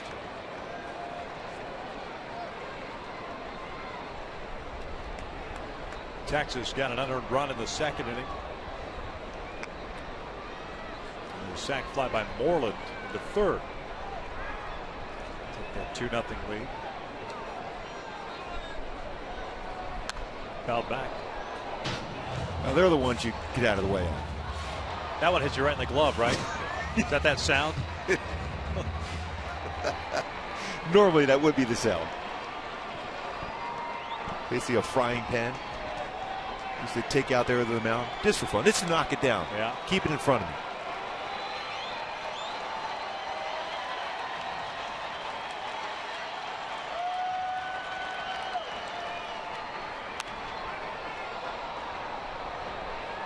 Staying inside with his fastball.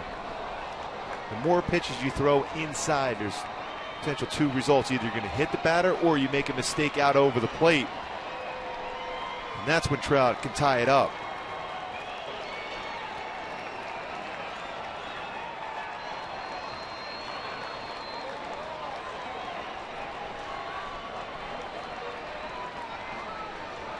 Now he backs out as Martinez started to come set.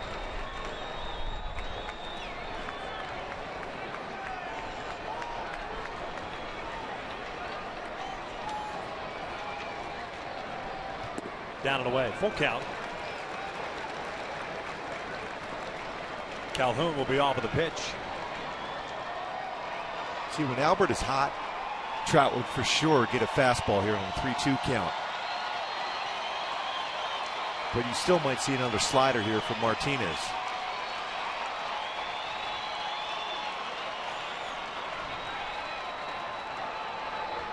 Cole takes off, and that pitch is inside, ball 4. Second walk issued by Martinez, both to Trout. And that'll bring up Albert.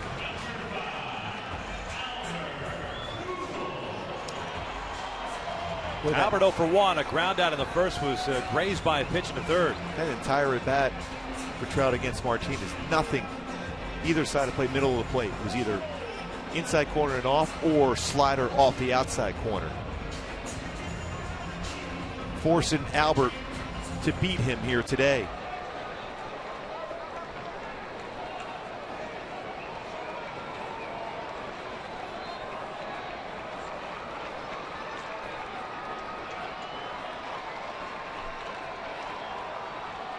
This inning started just like the third inning did.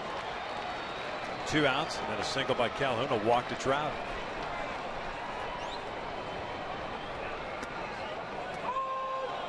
Oh, and 1. 74 pitches by Martinez. 46 have been strikes. 1 punch out, 2 walks, 5 hits allowed. Cole has 3 of them. Good speed on the bases.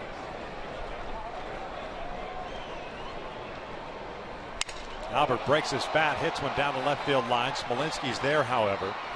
And the Angels waste another opportunity. 5 complete. Texans still on top 2-0.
Insurance.com to get a fast free quote and see how much you could save.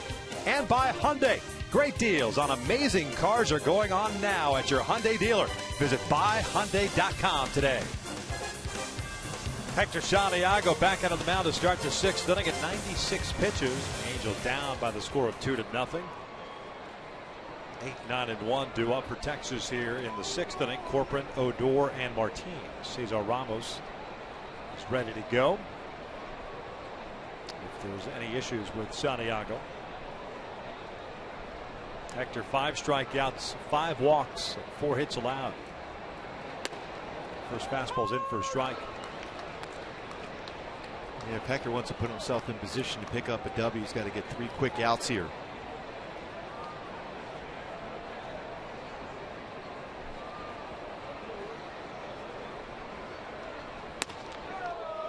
Corcoran struck out with the bases loaded in the third. Drew a walk in the second inning.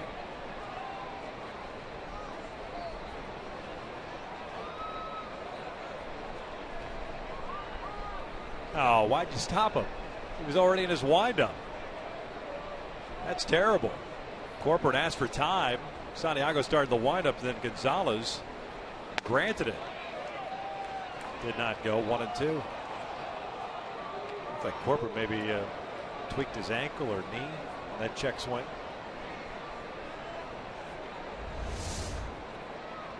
With that foot, especially when he turns on it, that was real close to going anyhow. Looked like his back knee, his right knee. Tried to hold up on a swing. Foul back. On a weird play like that, Adam Wainwright yesterday for the Cardinals. On a pop-up going down the line. Yeah. May have really hurt his ankle. It could be his Achilles. Still trying to determine that for the Cardinals. That would be a huge loss for them. Yanked foul.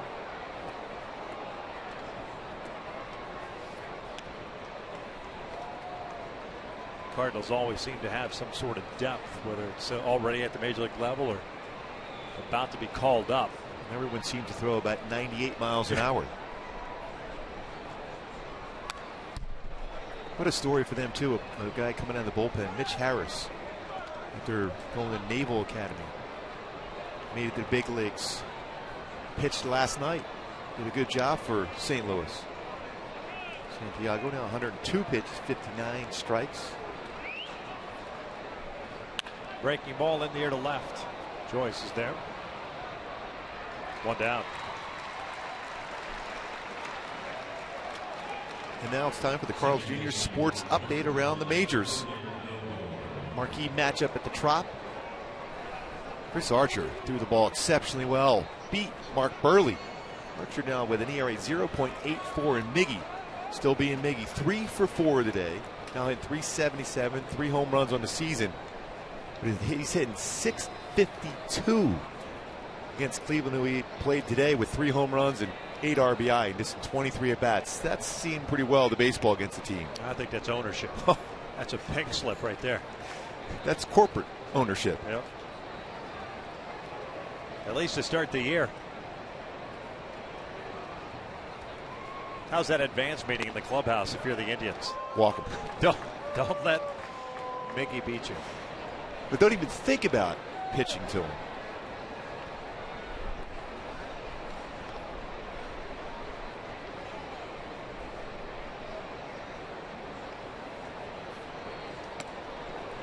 Two balls and 1 strike. Get back to Chris Archer for Tampa. He's always had real good stuff. I mean, coming into this game, his record is 2-2 in the ERA, 0.89. But 7 really good innings again. No earned runs, just 2 hits allowed.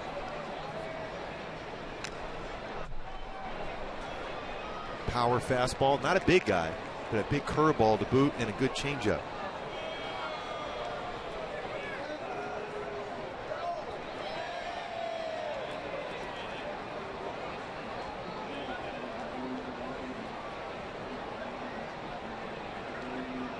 Two to Odor. Way outside. Full count. Well, if you're Hector, you have to get Odor here. Like you might see Mike Scioscia go to the bullpen and bring in Ramos. Face Martin. 5 walks that Hector has. Ties a career high, and now he has set a new career high with his 6th walk.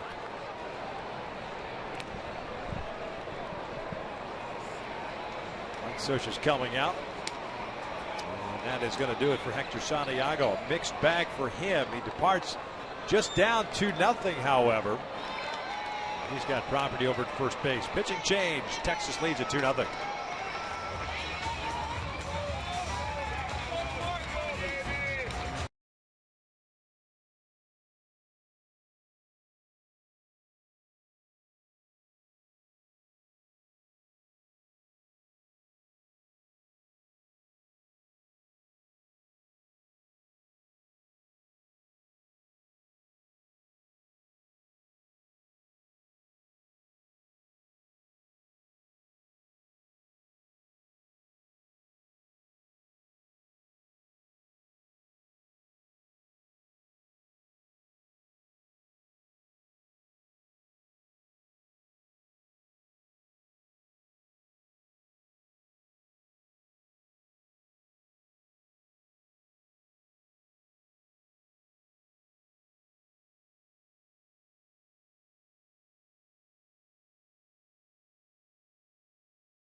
4 hits, 2 runs, 1 earned, 6 walks, however, and 5 strikeouts. Team still in this ball game. It's up to Ramos to keep it that way. Ramos to face Leonis Martin. Cesar 1-0 record, a 2.25 ERA, pitching his 8th game, 4 innings, 4 hits, 4 strikeouts, 2 walks. Start in and out. Who's in? Who's out? Odor over at first base. Leonis Martin 1 for 3, a single back in the first inning, and a couple of fly balls to left since then.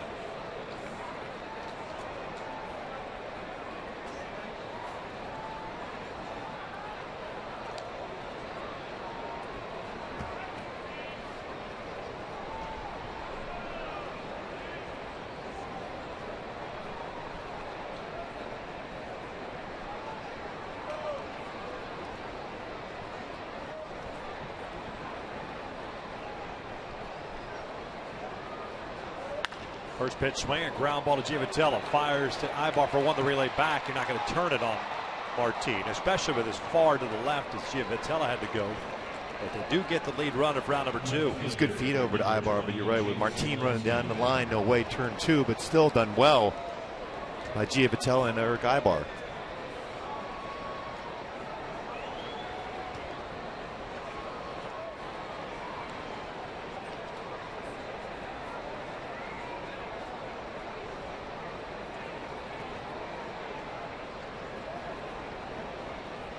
Two outs now, and it's Jake Smolinski. Yeah, 0 for 2.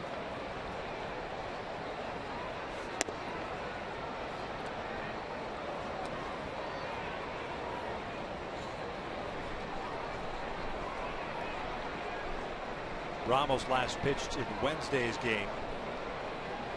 Just 1 batter, gave up a hit and a run.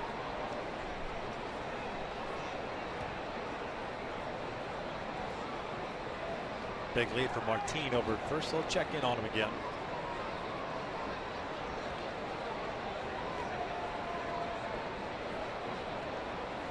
Stolen base earlier against Hector going on first move.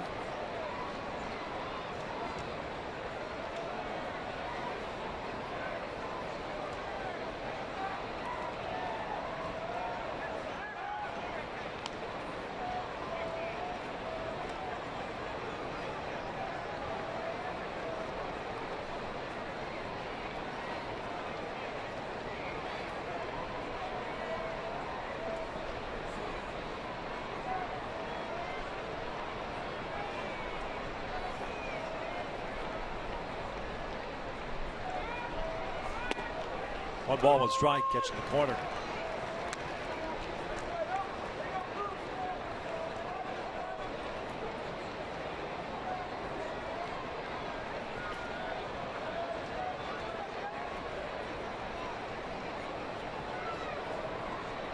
The team picked up a stolen base in the first inning and was caught stealing as well in the first. 5 stolen bases, now has been caught twice.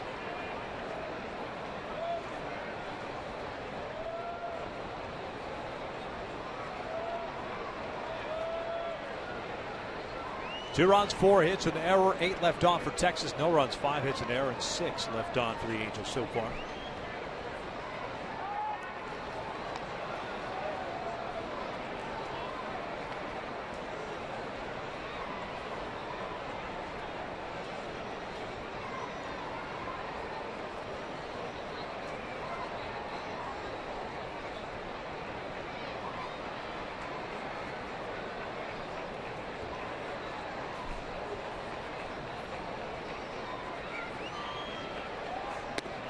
Two balls, 1 strike.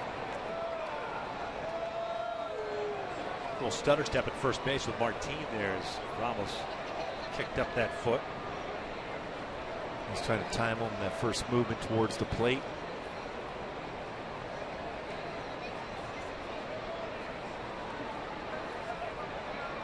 Another big lead.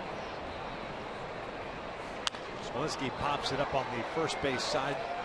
Crone and Iannetta. And it is Crone, and Iannetta actually makes the catch. That's the 3rd out. Crone was yelling for it all the way down the line, but Chris held his ground. Fortunately enough, they didn't collide that firm against each other because they were both going at a pretty good speed. Right by that on-deck circle, the boot also. He's calling it, but Chris Iannetta catches it.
This afternoon. That was a slow curveball. Now that's 76 pitches thrown so far in this game. He's been consistent around the strike zone and not wasting a lot of pitches. David Freese ahead of the count of 2 balls and no strikes. He'll be followed by Eric Ibar, then C.J. Cron. Just 77 pitches thrown by Martinez. 1 strikeout, 2 walks. Trout owns both of those walks. Freese shoots one out to right field. Hit pretty well, but Chu was playing deep. 1 away. Hyundai key for this game. We talked about Sundays, how the baseball will carry during the day. And the way Nick Martinez is thrown, it might be the long ball. It'd be huge for the Angels today to be able to get back and take this lead at some point. David Freese hit that one well. The baseball has definitely carried well.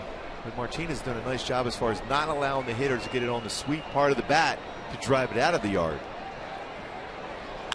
Ibar pulls one foul, again out in front.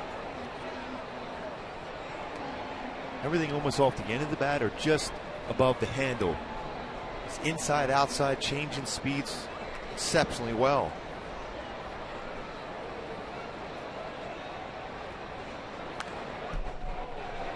Eric lost the handle of that swing. So no balls and 2 strikes. The thing about Martinez is he's been throwing a lot of strikes, 50 so far today, 30 balls. But then as he gets ahead of you, he'll throw 1 pitch just off the plate, kind of keep you honest. And he'll come right inside, break the ball down and in. Yeah, he's been real good at, you mentioned that, pitching inside. Both lefties and righties, especially the righties. Because you can't dive out over the plate looking for a slider or curveball because he will pitch inside. He only has 1 punch out in this game. But not a lot of great swings against him.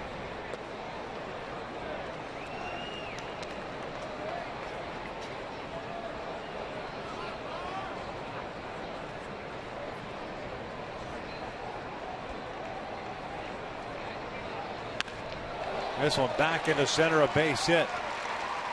Much better approach by Eric there. A 1-out single will bring up C.J. Cron. He stayed back on that baseball well. His body was quiet. His hands through the zone. Shot that baseball back up the middle. Cron doubled in the 4th inning. double ended up having to stay at third base or get to third base because of the error by Shin-Soo Choo in right field, but then he was picked off by Robinson Chirinos, the catcher. That was the second out of the fourth inning. 2 hits today, and this one might fall in for a third, and it does. So 2 singles and a double for Crone. 2 on and 1 out for the Halos here in the 6th, and Matt Joyce coming up. Well, Calhoun and Crone, both big-time series here against the Rangers. 7-11 for C.J. Crone. Stayed back well on this one. Got his hands inside the baseball. Good job as far as staying back on that. Well, Matt Joyce, if there was ever a time for him to break out of it, would be now. 0 for 2 today, 0 for his last 25. Pitcher on the ropes right now. Back-to-back hits. Nice job again, beating once again how C.J. Crone stayed inside the baseball with his hands and hit that ball up the middle again. They just haven't had that many opportunities with men in scoring position. Just 0 for 2 today. Ibar's second, Crone at first. Down 2-0.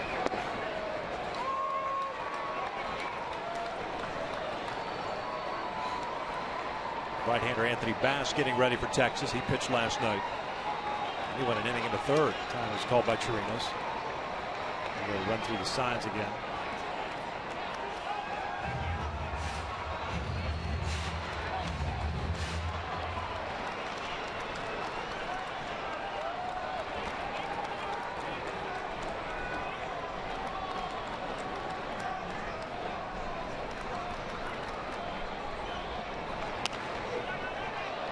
Oh, 2. Got jammed again.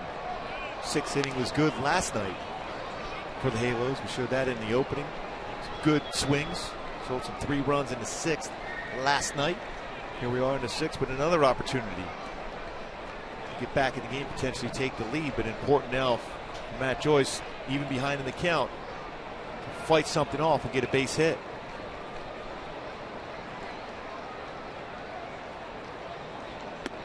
Off the plate.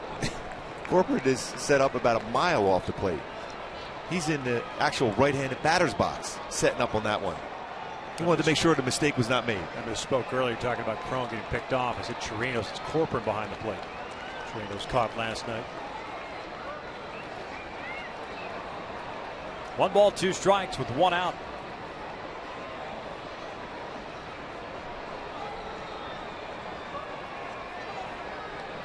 Way off the plate. As a base runner at second, that's one of those times where you see a catcher that far off the plate.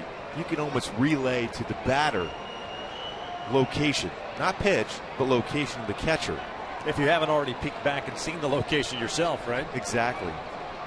Pitch inside, and Joyce hits one out towards center. Martin going back on it as a play. Make the catch.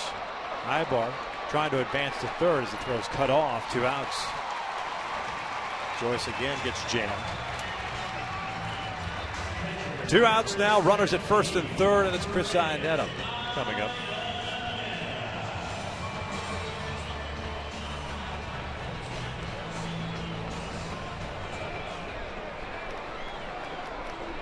Iannetta 0 for 2, fly ball to left and a strikeout, or pardon me, a ground out.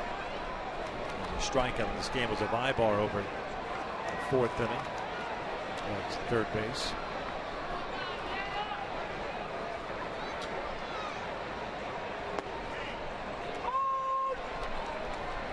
Oh, 1 count. Now with each passing start for Nick Martinez against the Angels, you see that confidence grow. No real stress. You don't see him kind of getting worked up. Doesn't overthrow when he thinks he needs a little extra on the fastball. He stays within his mechanics. 6th game, 5th start. His brief big league career against the Angels.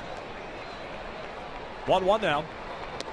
Breaking ball, cut on and miss, 1-2. Texas with solo runs in the 2nd and 3rd.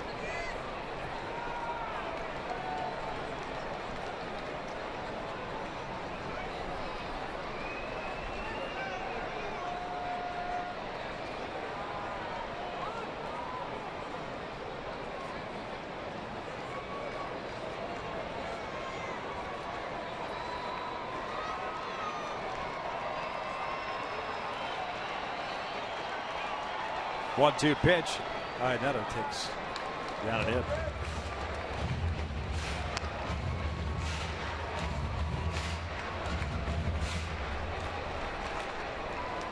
Angels have had some chances here in this game.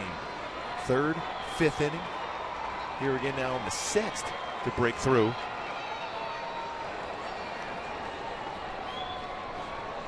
Corcoran set up outside. 2-2. Move it high. Full count now. So at least Crow will get a head start over at first base. Well, certainly a lot of room to hit a ground ball to the right side of the infield for Iannetta, and a lot of pitches have been away, whether it's a breaking ball or a fastball.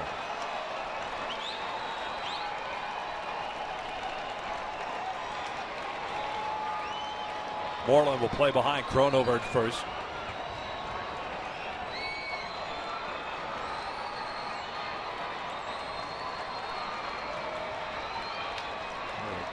Trying to sneak something away from him. And Iannetta chases it. And the Angels are done here in the 6th inning. Chris is saying he fouled that one off. Yep. Home plate umpire Manny Gonzalez doesn't agree. Well, it's a strikeout then. Mike Scioscia's going to come out. Have a conversation with Iannetta. And Gonzalez says it was not. So it's a strikeout. The Angels are done.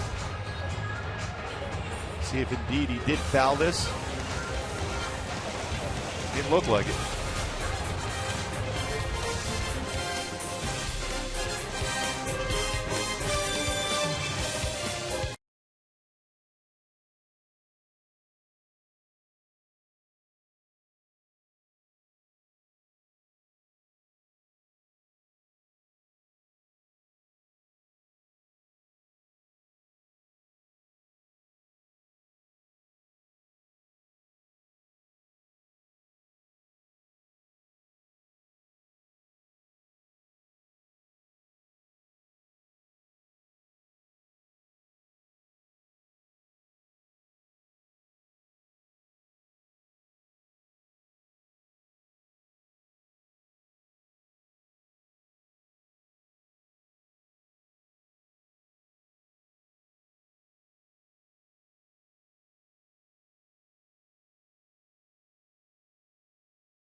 Martinez again working out of some trouble. That was now 0 for 4 with men in scoring position. Cesar Ramos to face fielder Beltre and Moreland here in the 7th for Texas. Brooks fielder 0 for 3 today. Pop up a strikeout and a ground out.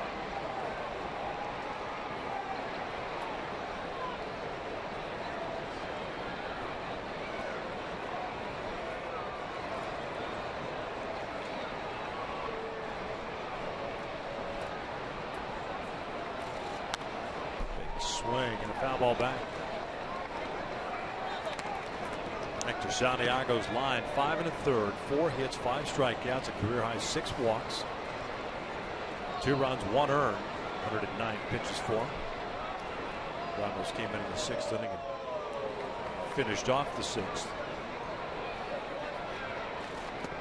I think if you ask Hector how he felt about his performance, numbers wise, is 1 earned run in a 5 1/3. That looks good, but Hector's going to say, no, I didn't command the strike zone enough.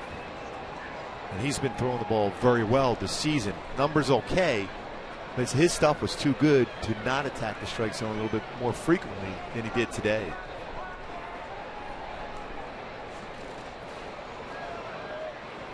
Overthrown breaking ball. That's 1-2 now on fielder.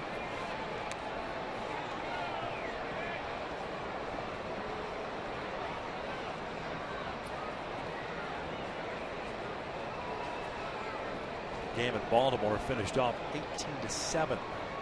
Orioles against the Red Sox. So the Patriots got a last-minute touchdown. Yeah.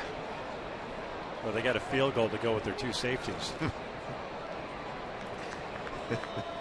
Kansas City trailing the White Sox 5-3. Houston and Oakland are tied up at 5. Minnesota, Seattle tied up at 2. Lloyd McClendon ejected from that game, his 30th career ejection.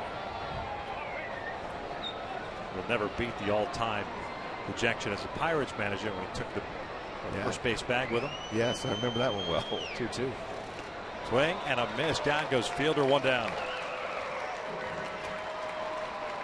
Almost got a real nice breaking ball. We get a swing and miss against Fielder. You need some more of those managers snapping and going crazy on the field. That one finger off the baseball to create that downward action, going down and away. Yeah, you don't see it as much now with replay. Now, managers getting out there and having their say and getting thrown out of a game. The only time really now it's really balls and strikes that get thrown out. You still should, though. You know what? I know that it's automatic ejection as Beltre, on the whole replay situation. You still don't like the call? You think that your replay is better than their replay? Then throw bats, throw some helmets, go Lou Piniella on it. Yeah, Lou was all-timer. Beltre breaks the bat. No wonder who he's going to send the invoice to on this one. Yeah, Lou. Might as well send it back to Garrett Richards just for fun. Yeah. Billy Martin was an all-time great. Earl Weaver.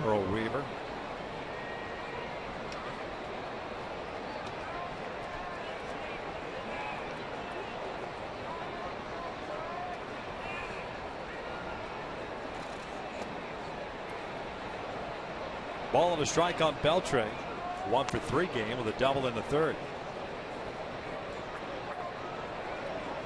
I think who else used to snap?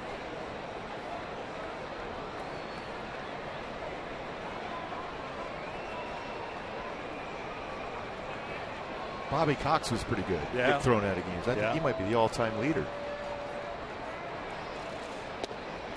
1-2.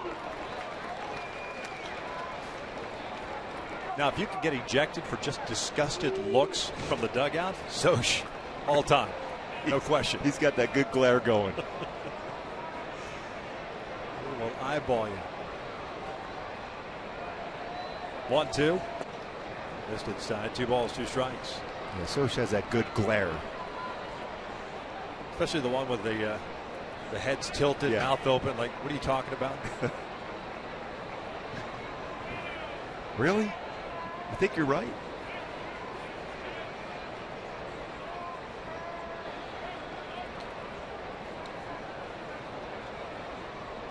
Two now. Chopper to the left side. Cut off by Freeze. 2 down. Hey, follow the Angels all season long with MLB.com at bat, the #1 app for live baseball. At bat, up to the moment at any moment with in-game highlights, live look-ins, replay reviews, radio broadcast, StatCast, and more. Get MLB.com at bat. Your smartphone or tablet today.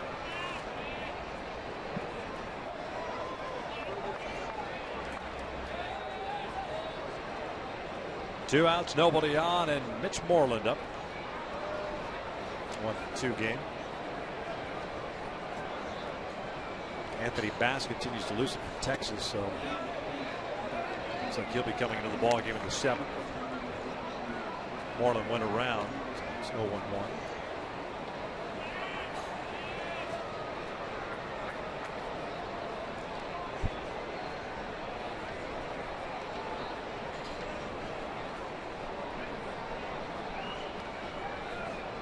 Breaking ball and a beauty.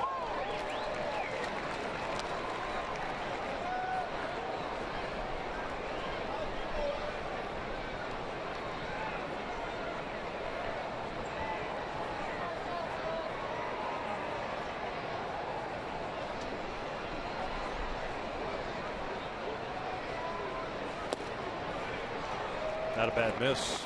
And that's where exactly where you want to throw a fastball, just off the outside corner. Now you have that opportunity to be able to throw a slider, same spot. Especially when it's a close borderline pitch, hitter's more apt to go after that next one.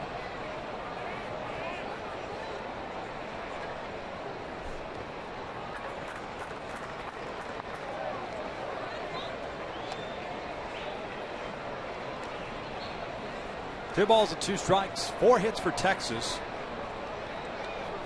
The Angels have retired the side in order just once against Texas. That was in the 4th inning. Ramos trying to do it here in the 7th.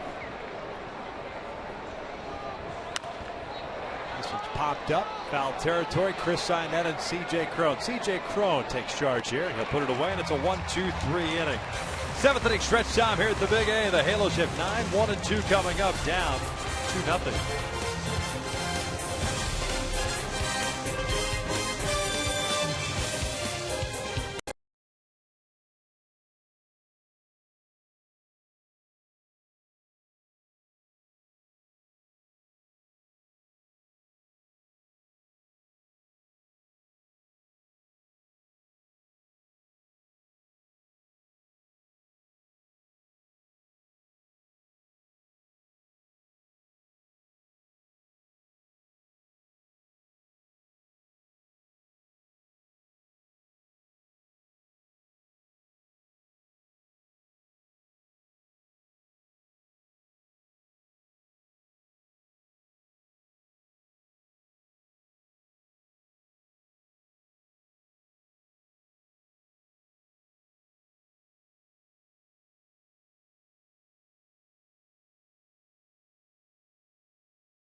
In an odd game in the afternoon here at the Big A, a pop-up.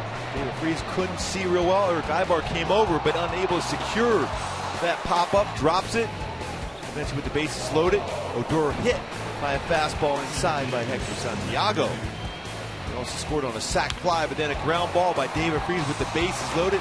Nick Martinez will mix and match to get through some of these innings. Quality pitches down in the strike zone avoided.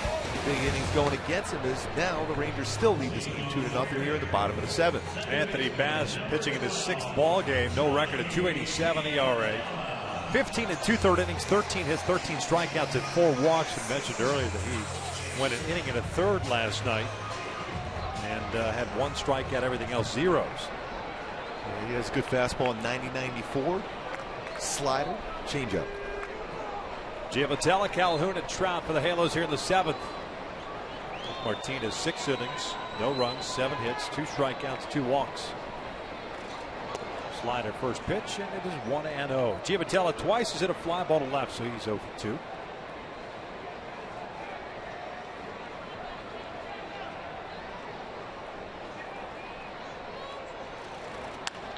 Shoots this one in the air down the right field line. Chu moving over and lost it in the sun. It goes into the seats. It'll go as a double. Well, we said that earlier in the game. As far as our key to the game, anything hit in the air is going to be a difficult play. Chu unable to make the play on Giavotella. As he's running down towards the line, he lost that baseball, had no idea. At the last second tried to track it, but falls in for a ground rule double. Third double this season for Giavotella.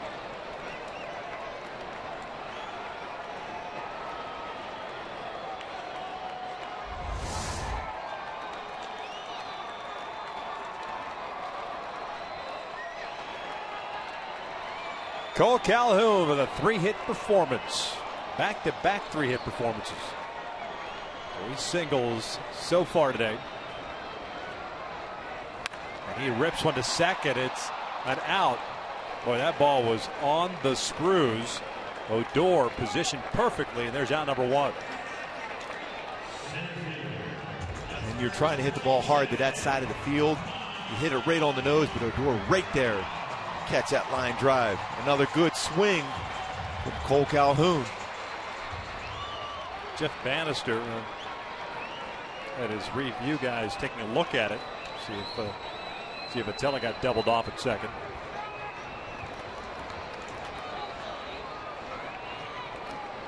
And here's Trout. 0 for 1. Lined into a double play the first inning. He's walked twice since.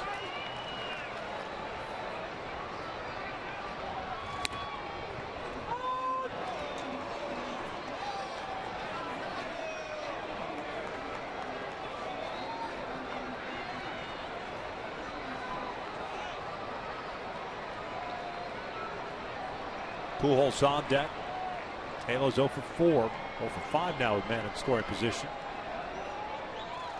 And Trout gives this one a ride toward left center field. Martin moving back at the wall. Gone! Big fly for Mike Trout. He wins the battle of the fish. We're tied at 2.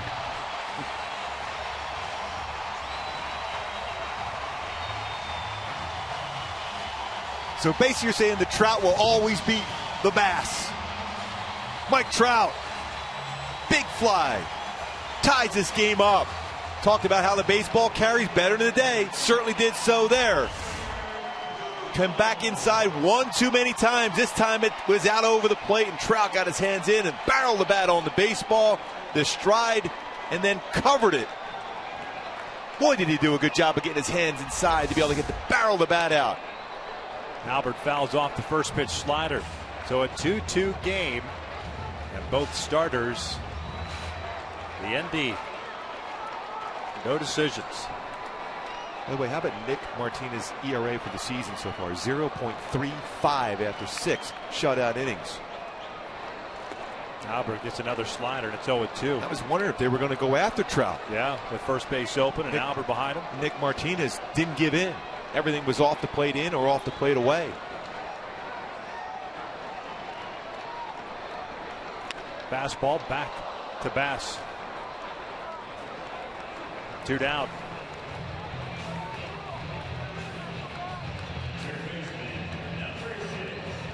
A lost fly ball down the right field line. Double for Giavotella. Calhoun squared one up as he lined out to Odor, and then Trout with a 2-run blast to tie it up here in the 7th. It's the 50th career home run for Mike Trout here at the Big A.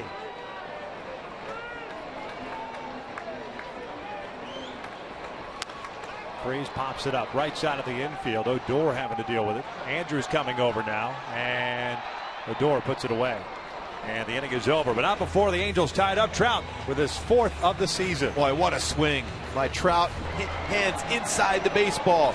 Fastball, dink it in and up. Barrel the bat on the ball. Trout ties it up with a 2-run home run.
Of the 8th, 2-2, thanks to Mike Trout. Hey, everybody, I'm Patrick O'Neill. Join us after the game for Angels Live. Alex Curry with the interviews. Jose Mota and Tim Salmon will join me out here on set. Mike Scioscia, hopefully hear from him as well. Now, Scioscia was asked before today's game, first question was about Matt Joyce, how long he's going to stick with him. He said it's going to be about matchups right now, but he's going to give him a longer leash because of his track record. But everything is magnified right now when it's the beginning of the season. He's had a tough 51st bats of the season, but he is going to hit, and Mike Scioscia said he has to contribute, and he will.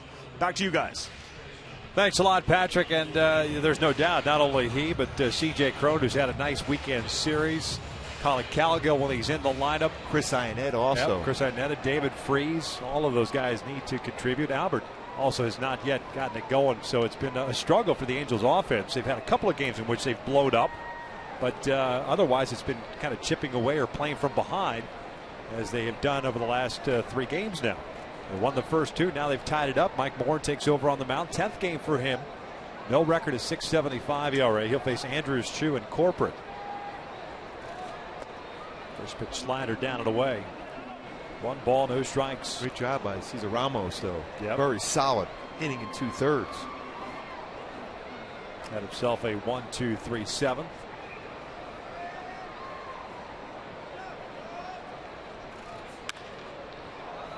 Fouled off into the seats. Evens the count at 1-1.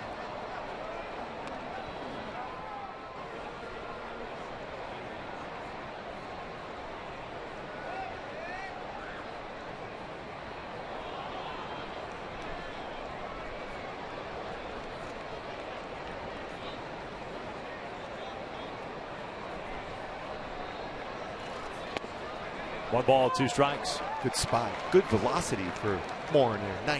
94.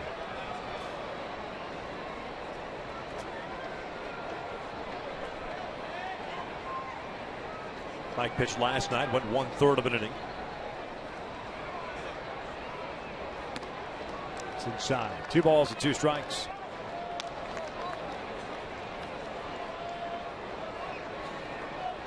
Last extended outing for Moore was Wednesday against Oakland. Did not go well. Gave up 3 hits in 1 inning, allowed 3 runs. 2-2. In the air, down the line. Not very deep. Calhoun into foul territory near the wall. It goes to the backhand and unable to get to it. It goes foul. Tough play, as that ball was not hit that high, so it didn't give Cole enough opportunity to get underneath it. Especially a dangerous play going into that short wall for Cole. Mike Scioscia wants to know if there was fan interference, because he looks like the fan is reaching out over the wall. Cole obviously very upset at the fact that he thought he had a play on it.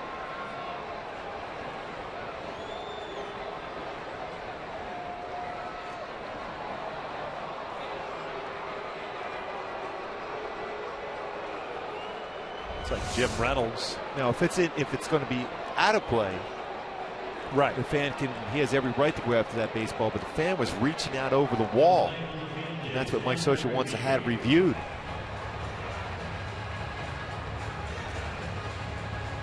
Question is whether or not Cole had an opportunity to make the catch here. Was he impeded by the fan reaching over it? Well, it looked like he was in position to catch it. Yeah, but now we're all subject to interpretation here. Yeah.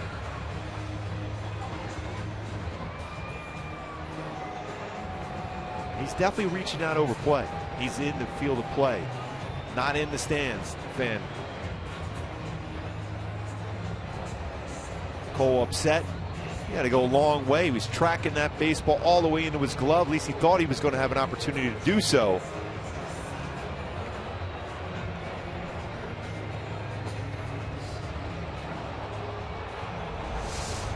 Anything that's in foul territory or in the seats, that is clearly free reign for the fans. But the minute you reach over, regardless if it's at home or on the road, it doesn't matter. Right.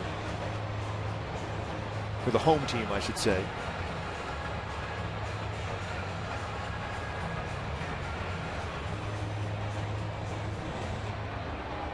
See the fan right there. He's reaching out over in the field of play. Now, would he be able to make that catch? That's the determination to make back in New York if the fan had not interfered with it. Real good angle here once again.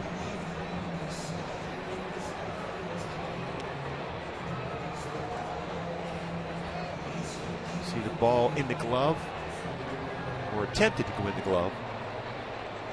All you can hope for is that Steve Bartman is watching the reviews here and rules that, hey, man, hang with them. That's a souvenir that I'm going after. That was in the stands, though. Yeah, you're right.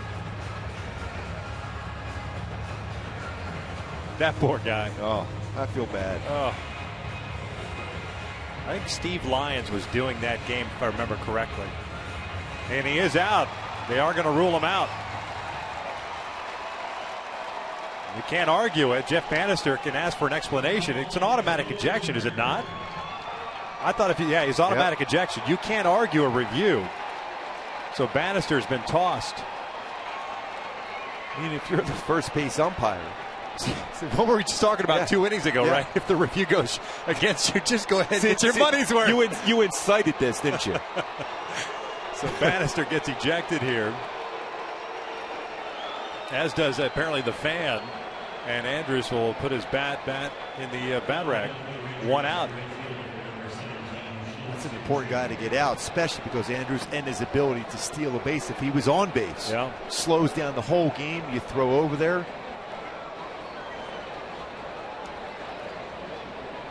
Here's Shin-Soo Choo, 0 for 2 with a walk. And that hits Choo. So a 1 out hit by pitch puts a man on for Carlos Corcoran.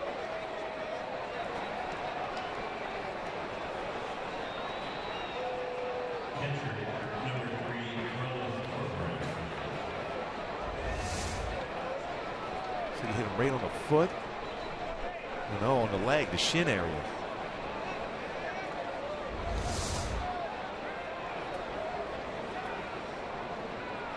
Fourth time this year that Chew's been hit. The first hit batter that Moore has plugged. Corcoran spins around, hit from the left side. 0 for 2 today. 2-2 tie here at the 8th.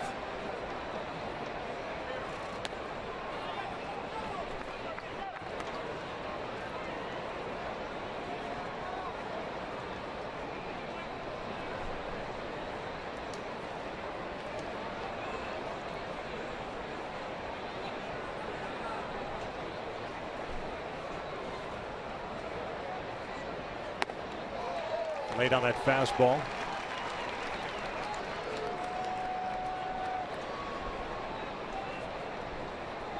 One ball, one strike.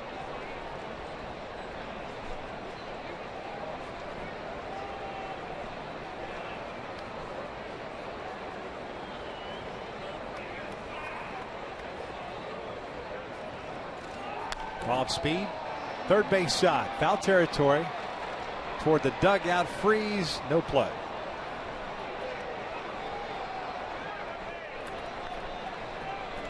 So the count is at a ball and 2 strikes.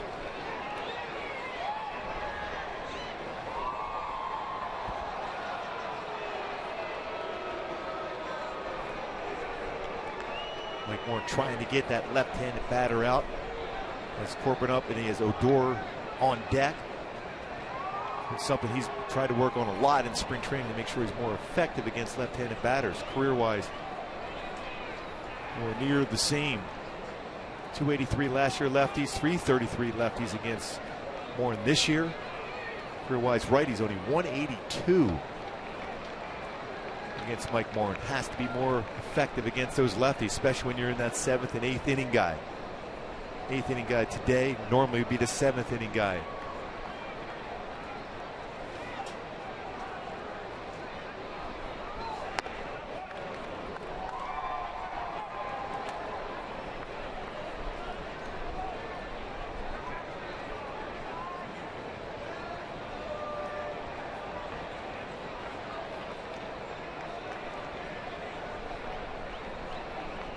Chew over at first base. Pretty good lead for him.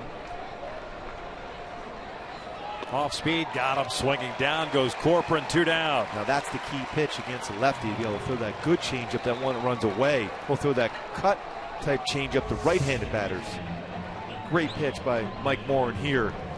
Front shoulder in. Hitter thinks fastball, turns that changeup over, and a swing and miss. Way out in front.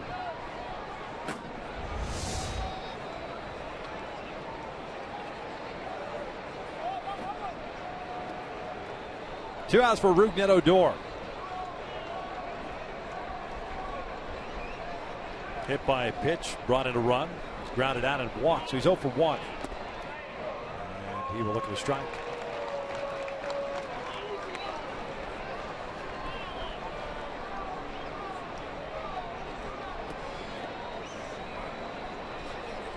The official ruling on the play down the line on the ball that Andrews hit is fan interference.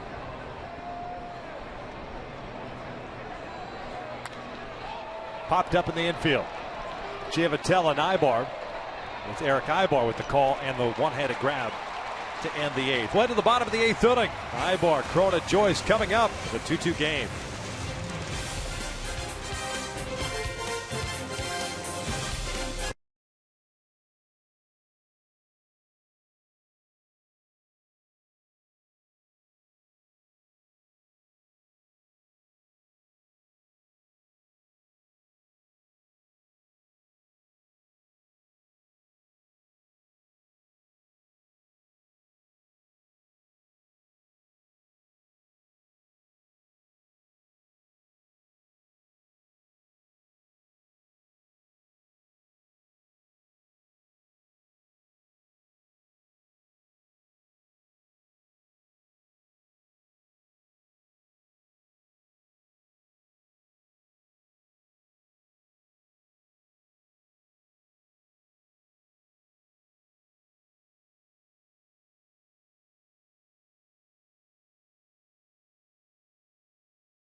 And now it's time for Tools of the Trade, brought to you by Ram Trucks. In Chicago today, Alex Gordon in the bottom of the 6th inning made arguably one of the best plays you're going to see the entire season, certainly the beginning part of the season. The 4th straight Gold Glove winner leaps into the stands and makes an unbelievable play. There's a reason why he's won 4 straight Gold Gloves, not only into the stands, but about 3 or 4 rows deep into the stands for Alex Gordon. A great play there in the bottom of the 6th inning. One of the best left fielders you may ever see. That is a fantastic catch. And it's not like they're playing in Kansas City, they're in Chicago, so you're dealing with the fans there, and you're diving that far into the stands. You had that one big dude there to break his fall, though. Yeah. Well, that's good. And he had that wrist surgery, too, this offseason. That's right. Sean Tolleson on in relief here of Anthony Bass. Tolleson, the Dallas native, 26-year-old, pitching in his 8th ball game. He's done a nice job so far, 1-0 on a 1.23 ERA, 7 1/3 innings, just 3 hits, 11 strikeouts, and no walks. Off speed, line to second, 1 out.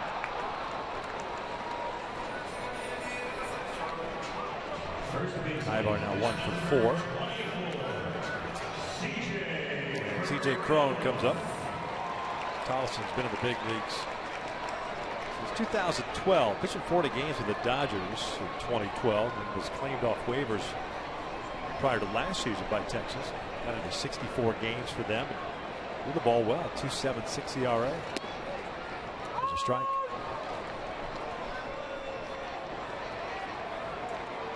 Product of Baylor University.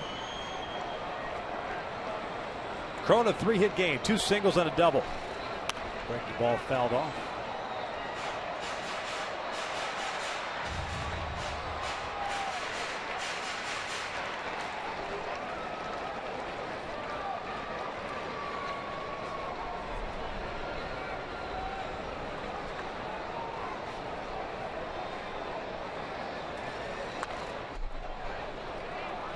Good fastball at 94 away. Well located. Nice job by CJ, just making contact, keeping the bat alive.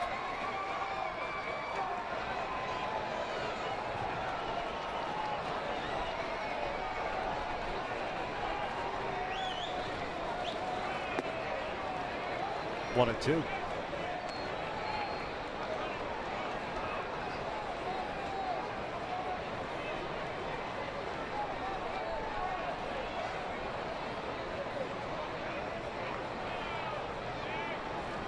Cron shoots one past Moreland into right field. It's a base hit. Chu cuts it off and will hold Cron to a single. It's a 4-hit game for CJ. A wonderful pinch run for him. He's had a big game, that's for sure, for CJ Cron. Setting a new career high for him. Well, he had a nice job as far as staying back. He's not wasting that energy, not flying open. Just went with the pitch away. A pretty good pitch. It was away, but it was elevated enough for him to get the bat on the ball and hit it right down the first base line.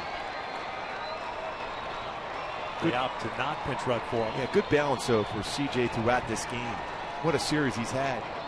8 for 12 in this series against the Rangers. Matt Joyce 0 for 3.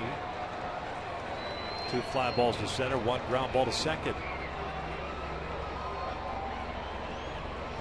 On speed away.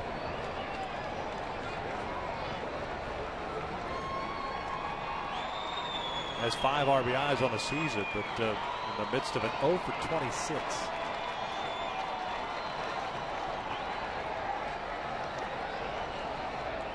Pulls that one foul. And Mike Scioscia showing trust in him here.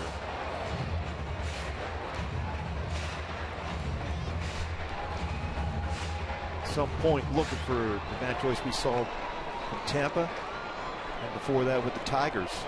A pretty consistent hitter.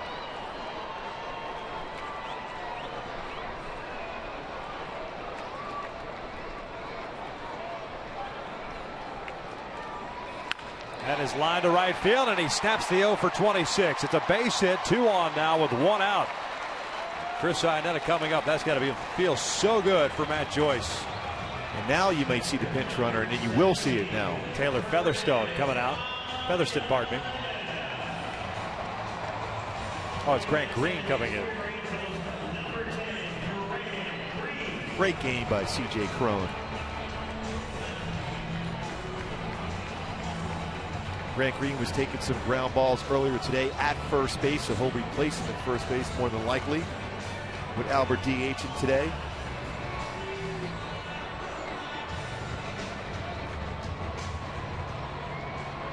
Chris Iannetta 1 for 3 in his career against Tolleson. Back-to-back singles here with 1 out in the 8th. And I agree with that pinch running right now because there's some pretty good arms in the outfield here for Texas. You get a little extra speed. Bigger secondary lead to be able to score the go-ahead run. All 3 playing very shallow. Smolinski in left, Martin in center, Chu in right. Chu at 1 outfield assist so far. Martin with 4 already this year. Halos now with 11 hits on the afternoon. 7 between Cron and Calhoun. No time called again.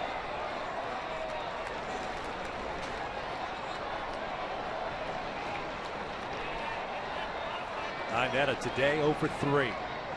Fly to left, a ground ball to short, and a strikeout.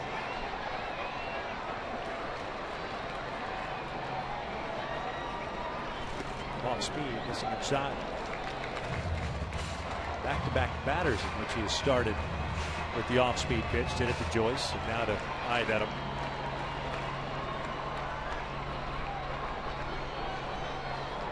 Johnny Giavatello on deck.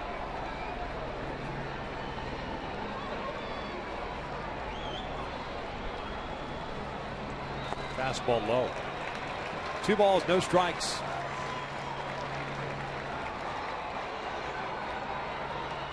Real good fastball count for Chris Iannetta. Look for that zone where you can drive the ball, preferably the right center field.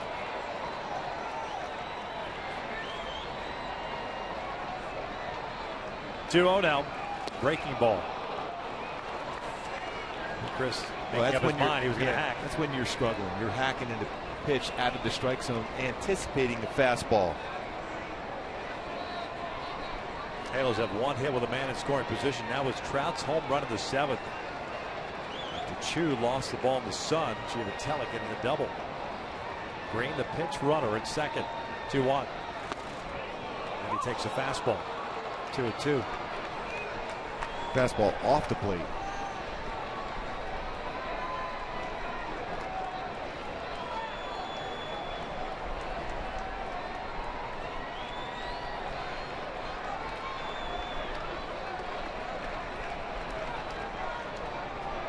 You would think you're going to see a breaking ball right here. Clearly, that's what Tollison is thinking. Stepping off, going through a new series of signs.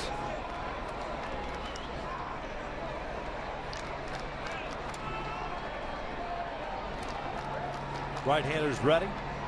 2-2 is up and in. Full count. Surprised he went with a fastball. Really surprised. When you see a batter swing on a 2-0 pitch, a breaking ball in the dirt, tells you he's not reading that breaking ball well. Why would you even try to throw a fastball? And he was fortunate enough to pitch before that to be called a strike. Go ahead run at second. 3-2 now to Iannetta. Breaking ball, and he walked him. The bases are loaded for Johnny Giavatelli. Went with that breaking ball, but it was on 3-2 as opposed to 2-2. Still can't believe he went with the fastball, the 2-2 one in. So Maddox now out to pay him visit. Now you would think a lot of times with the number 9 hitter, Giavatelli, at the plate, potential suicide squeeze. But what we see from Giavatelli so far in this season, he hasn't been real comfortable bunting. Especially with a force play at the plate on a suicide squeeze. It's a little easier to get it out at home on that because all you got to do is catch it, step on the plate as compared to applying a tag. I think you're going to see Giavatelli early in the count look for a fastball that's elevated enough, hit a sac fly at the very least. Halos had the bases loaded. Back in the 3rd inning, freeze and into a fielder's choice to end it. That was with 2 outs. Here with 1 out. Giavatelli gets a breaking ball, first pitch, and it's high for ball 1. Middle infielders playing in a little bit. No indication he was thinking about bunting. In that conversation with Sarcina and Grant Green. Green at 3rd, Joyce at 2nd, Iannetta at 1st. The 1-0. There's a fastball for a strike. Pretty good pitch to Hackett. Evens up the count at 1-1. Halos now in the season, including today, 4 for 12 with bases loaded.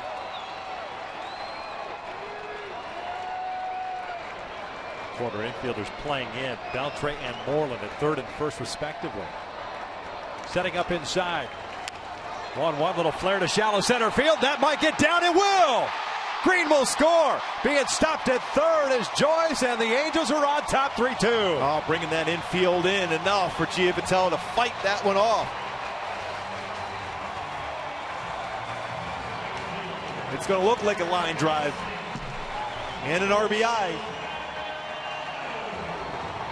Boy, good things happen when you make contact.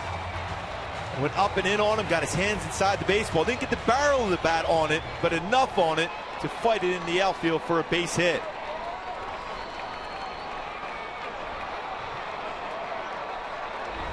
Base is still loaded, and Cole Calhoun at the plate. Boy, have a day, Cole. No doubt. Infield now in for Texas. 1 out. Calhoun 3 for 4. And his last at-bat was a missile to Rougned Odor, a lineout.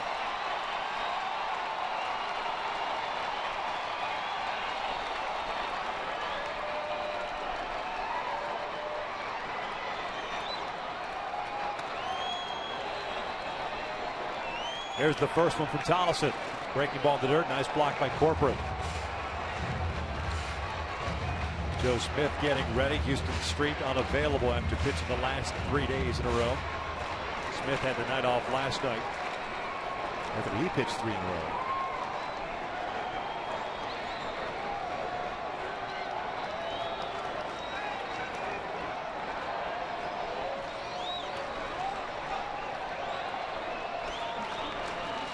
Calhoun lays off the off speed, but it's a strike. 1-1 now.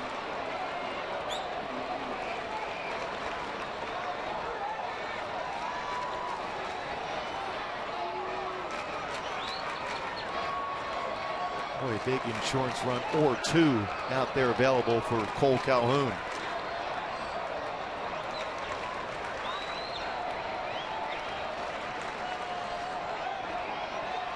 Texas now getting action going. All starting a nice at bat by C.J. Cron going down the first base line. 1-1. Downstairs, 2 balls and a strike. Stolmy Pimentel getting ready now for Texas. Right-handed. Former Pittsburgh Pirate. Saw him a couple times down there in Texas.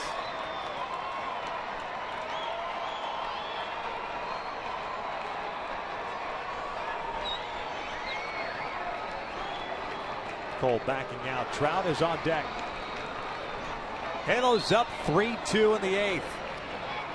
Johnny B. Good. Giovatello with a bloop single with the bases loaded. Picking up his 8th run batted in. Halos looking for more. Now the 2-1. Swing and a miss. Big rip by Cole. That ball, not that pull type of pitch on the inside part of the plate. You just got to shorten up your swing. If there's another fastball in that part of the plate, you just serve it into left center field. Cole's done a nice job as far as his homestand using the whole field. And his batting average up down to .339.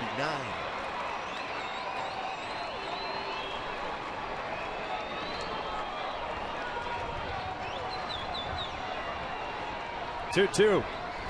And he got him with a fastball away. Stayed away from him. 2 outs. Well, that was a pitcher's pitch off the outside corner. Well, Trout gave the Angels an opportunity in the 7th with 1 swing of the bat, tying this game up. Trying to go inside one too many times, the Rangers. That one not quite inside enough, and Trout made him pay for it. Trout takes Bass out of the yard.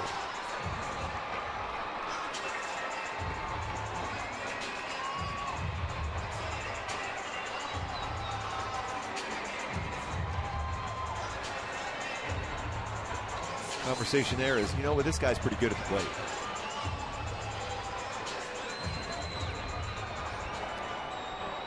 Joyce at third, Ionetta at second, Giovatello at first base with 2 down. Trout 1 for 2, lined into a double play in the first inning. 2 walks and of course then the home run. So a 9 or 10 game stretch between home runs for Trout. Had that multi-homer game in Houston. Homering this afternoon, his 4th of the year. Now with 11 runs batted in.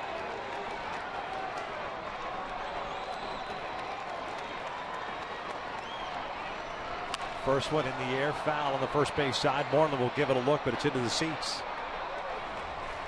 And that fastball back in again.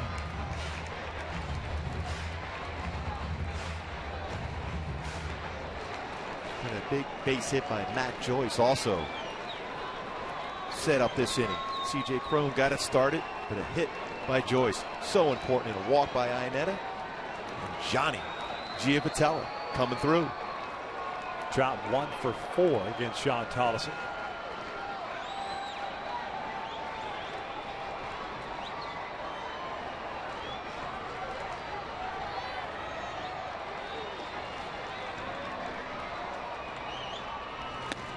Off the plate, 1-1.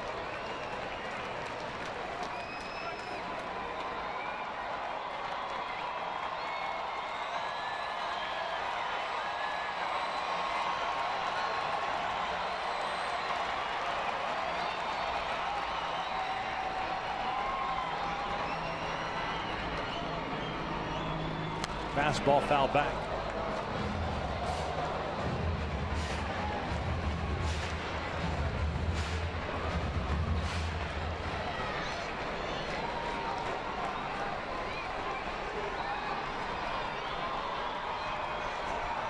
Trout now with 13 walks on the season. Didn't get his 13th walk last year until the 26th ball game. More patient, be more careful with him. Now Tollison backs out.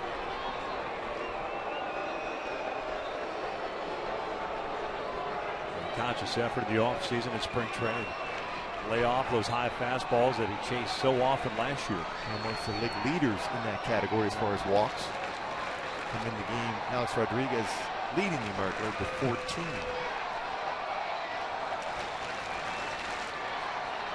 One ball, two strikes, going back inside, and that's up and in. 2-2.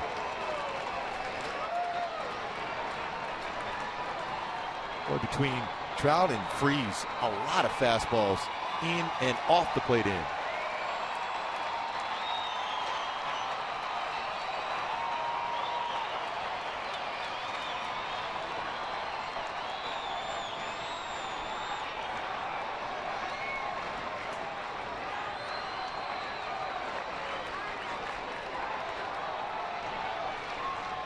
Going back outside, and that is off the plate, a full count. A borderline pitch. It probably could have been called a strike by home plate umpire Manny Gonzalez. And now you get the merry-go-round going as the base runners will take off on this pitch. And setting up away and catching the upper part of that strike zone, but didn't get the call. A lot of pitches in, something different away. Didn't get the call. Here comes the 30th pitch of the inning, and Trout fouls it back. And a great play by a fan upstairs on that foul ball. Great to see those that are left here, the 35,053 on their feet with Trout. This is a great time to be an Angel fan at the ballpark here today. Trout's already hit a home run. Bases loaded, 3-2 count. Mike backing out.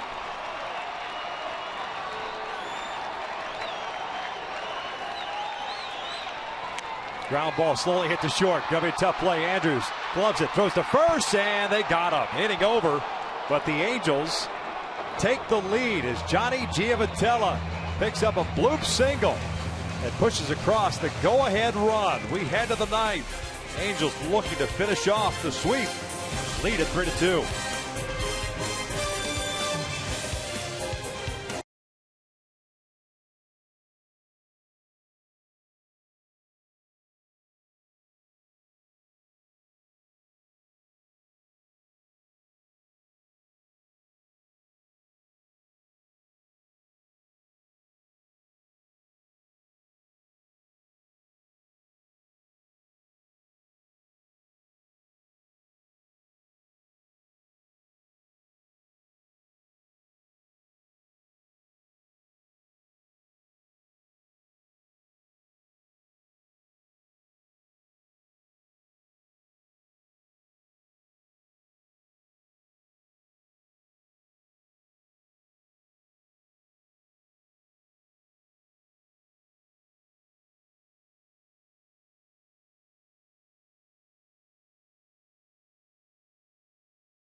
Themselves a 3-2 lead here in the top of the ninth inning.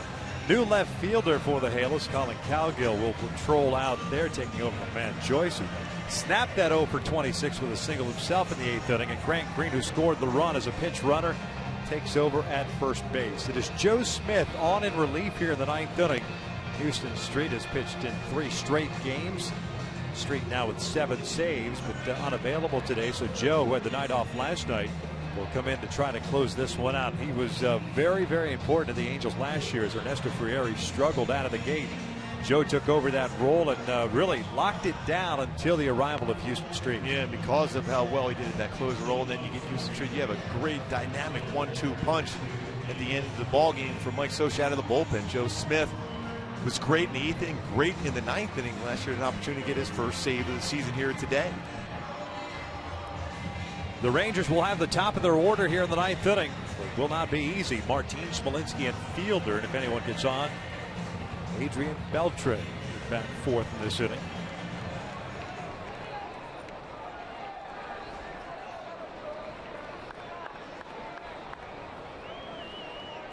Joe pitched 1 inning in the opening game of the series Friday and had 1 strikeout as Martin takes a strike. The Rangers center fielder 1 for 4 today, a single back in the 1st inning.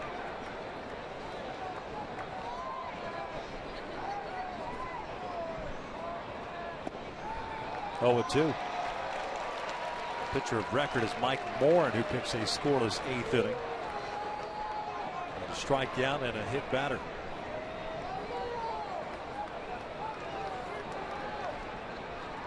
Martin just takes low. It's 1 ball, 2 strikes.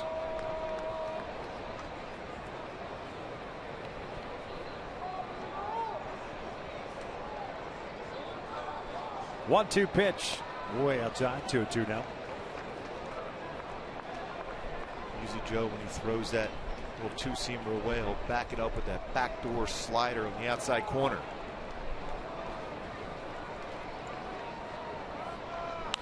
Popped him up. Eric Ibar drifting out. Glasses gleaming because of the sunshine. Puts it away, and there's the first down here tonight.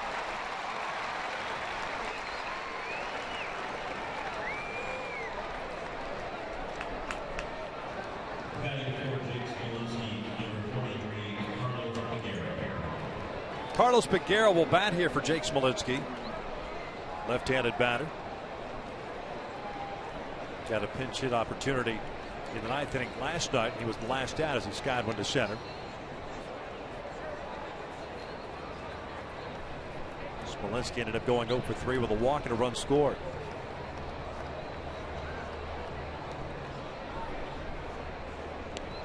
Halo's trying to make it 3 come from behind victories in a row against Texas. And all 3 late.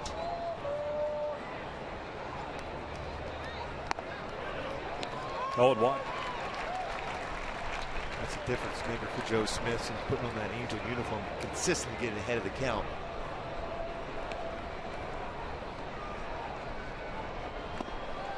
No balls, 2 strikes.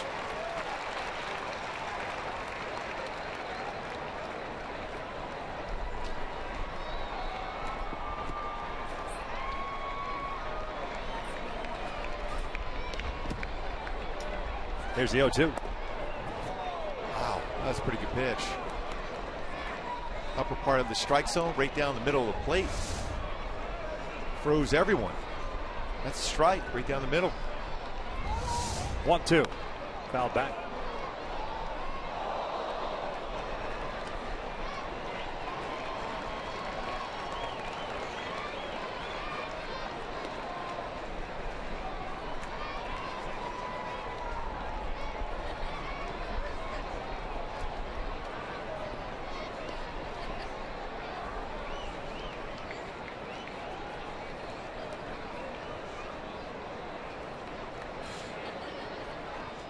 Joe wants to go through another series of sign from Chris Iannetta.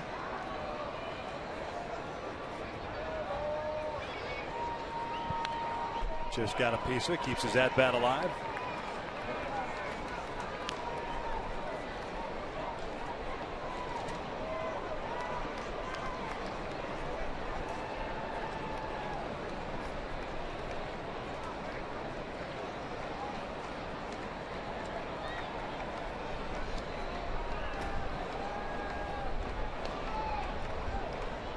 Prince Fielder waits on deck. 3-2 Halos here in the 9th with 1 out. Backdoor breaking ball misses. 2 balls and 2 strikes now.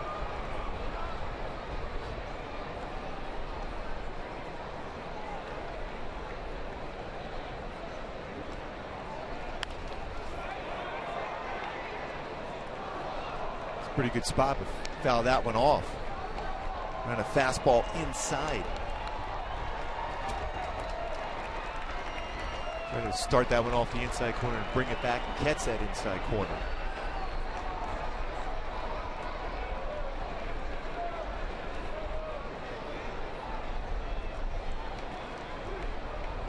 Two.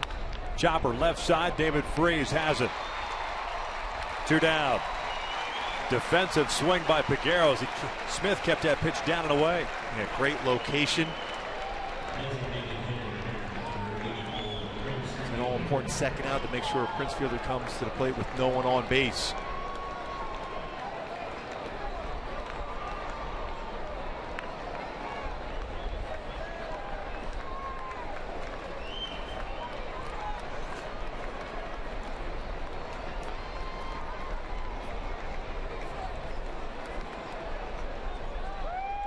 Fielder 0 for 4. Fastball missing down and in. 2 runs in the 7th, courtesy of Mike Trout's 4th home run of the year to tie it up at 2, and then Johnny Giavitello, a bloop single to put the Angels in the lead. Fielder shoots one out toward left center field. That'll get down for a base hit. Cowgill cuts it off. Nice job in doing so. Will hold Fielder to a single. And you probably have a pinch runner now for Fielder. Well done by Cowgill in left field. It'll be DeShields coming out. This looked like it was destined to be a double for Prince Fielder, but cut it off well, playing that no doubles defense. Cuts down that angle a little bit better to be able to cut that one off. Fielder now 3 for 7 against Joe Smith.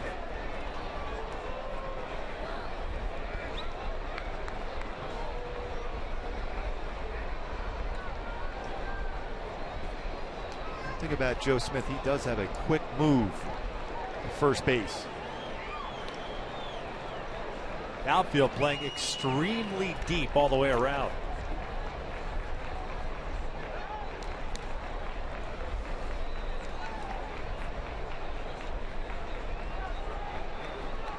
You know DeShields will be on the move. He's on the bases Friday night.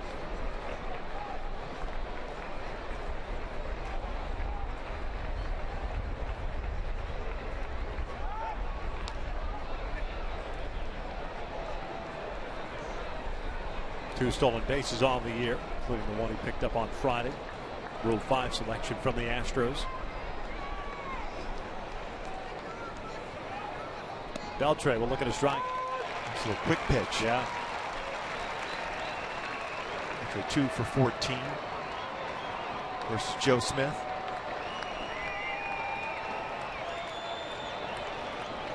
Threw everyone's timing off, the base runner and the batter with that quick pitch.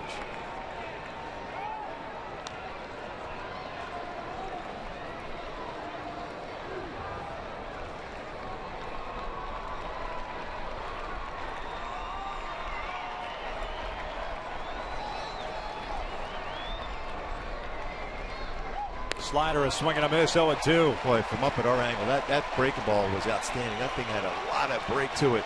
Started the middle of the plate and well off the outside corner.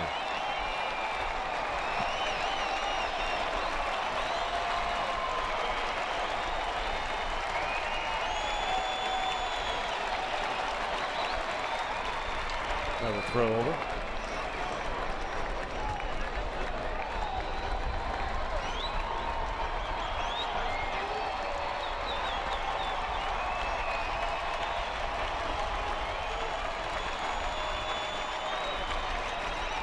Oh, 2. Trying to get him to chase another slider. It's 1 ball, 2 strikes. Shields still trying to figure out the footwork of Joe Smith. He's kept him honest over there. He's held the ball. It's quick pitched. Off to a big lead again. There's the 1-2. Beltre fouls it back. Well, he ran that one inside this time. Off the plate in. Beltre barely got a piece of that fastball from Smith.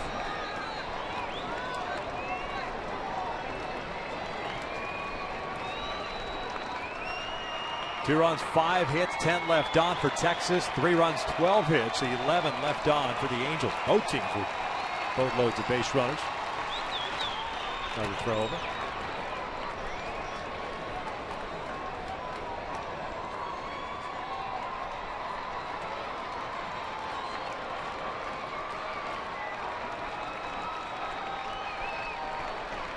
One-two to Beltran. Foul back. Slider again. That was up just enough where Adrian could make contact with it. It tells you as a pitcher now you can go with another slider down and away. Keep it down though. And if you're Grant Green, as soon as that baseball is delivered, you get off the base at first base and be ready to feel a ground ball your way.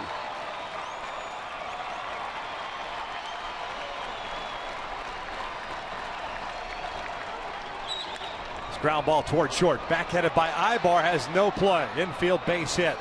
So the tying run at second now. And Mitch Moreland will bat here.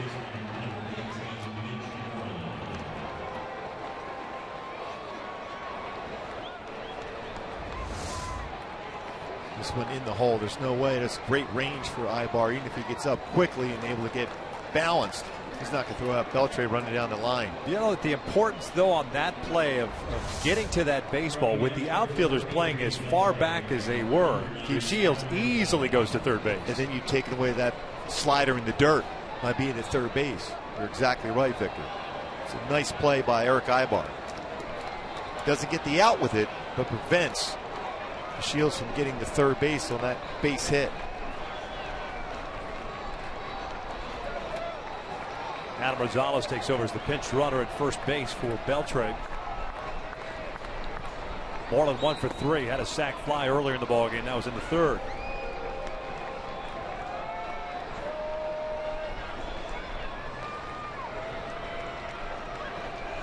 Two outs here in the ninth. Halos up 3-2, tying run at second. Tapper off the body, back to Smith. 1 ball, 1 strike.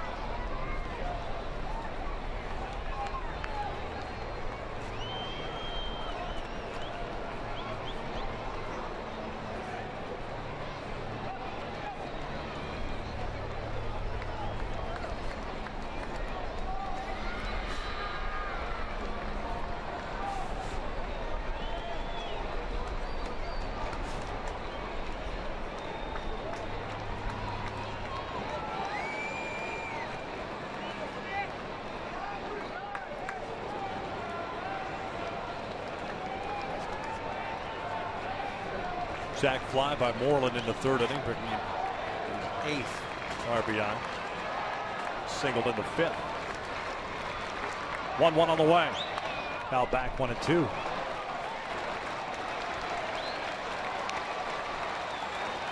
So they're back on their feet now. 24 pitches thrown by Joe Smith. 17 strikes, 7 balls. Trying to close it out.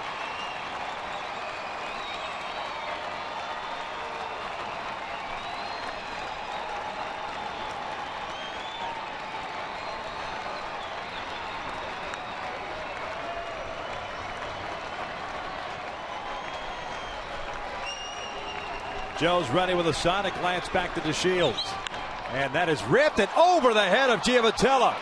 DeShields being waved in. The throw is not in time, and we are tied at 3. Mitch Moreland with an RBI single as Rosales stops at second.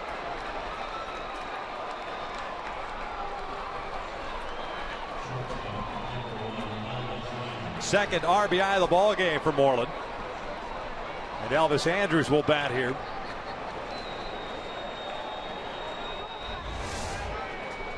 Yeah, this pitch has got a little bit too much to the plate. Knee high. Tried to run that one off the plate and then bring it inside. This started inside and ran out over the plate. Moreland line drive. And as good as Cole Calhoun is in right with that arm, you're not going to throw out the Shields at the plate on that base hit. Mike Butcher out to pay a visit. And Jose Alvarez now getting ready.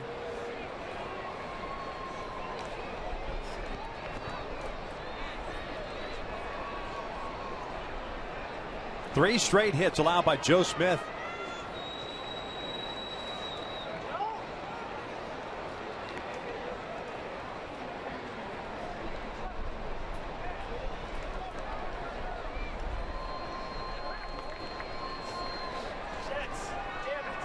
Elvis Andrus 1 for 2.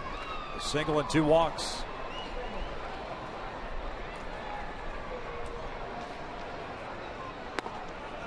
In there for a strike.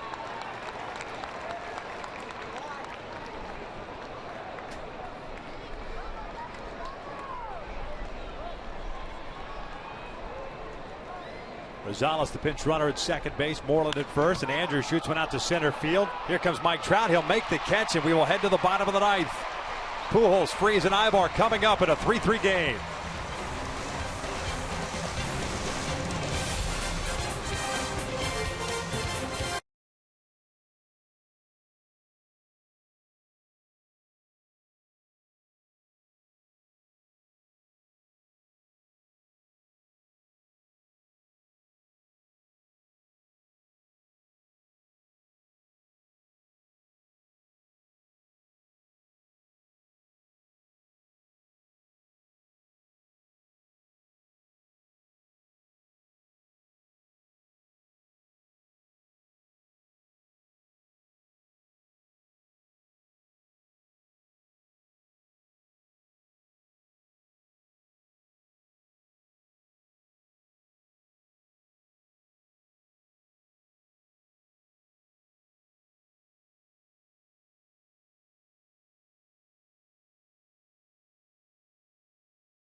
Hits with 2 outs, and it is a 3-3 game. Keone Kela will take over on the mound as Peguero stays in the game, and he will patrol left field. Kela pitched in the game on Friday and gave up the home run to David Freese in the 7th inning. The Angels won that game 3-2. He'll face Pujols, Freese, and Ibar here in the 9th. Kela fastball 92-96, curveball, changeup. And Albert hit that line drive right back at Kela that he caught. Albert squared that one up very well.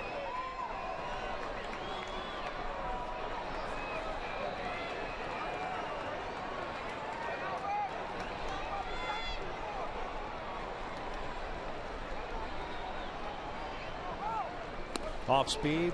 This is outside. Ball 1. Albert 0 for 3 today. Was hit by a pitch in the 3rd inning.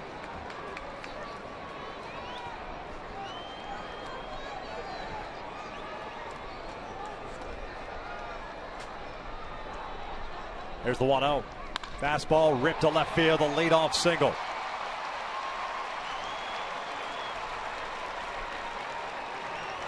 Two really good swings for Pujols against Kela. Line drive, he caught back up the middle. Game 1, and now that rocket through the hole between 3rd and short. Good balance. Barrel the bat through the baseball for Pujols.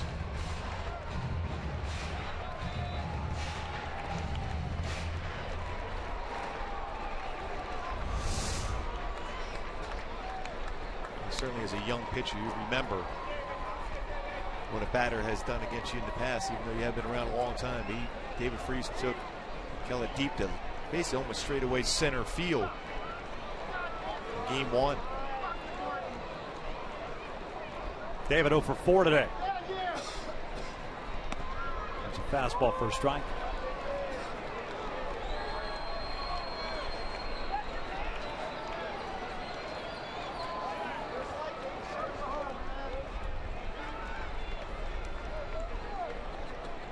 Eric Ibar on deck.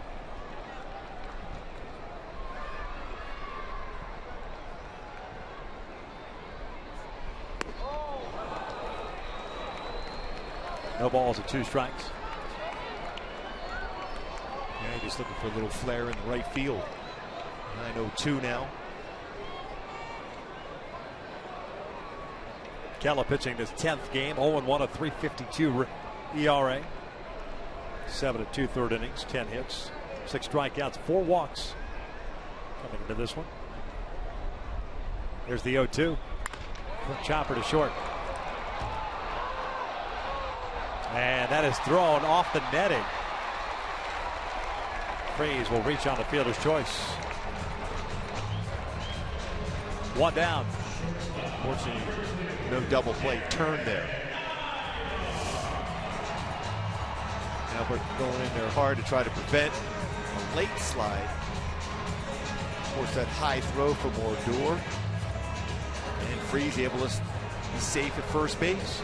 Boy, that wide of a throw, you wonder if Odor ever had a good handle on the baseball. And it's important, too, because Moreland now has to hold Freeze on, and you can get that ground ball by that hole as compared to be able to be off the base with Eric Ibar at the plate.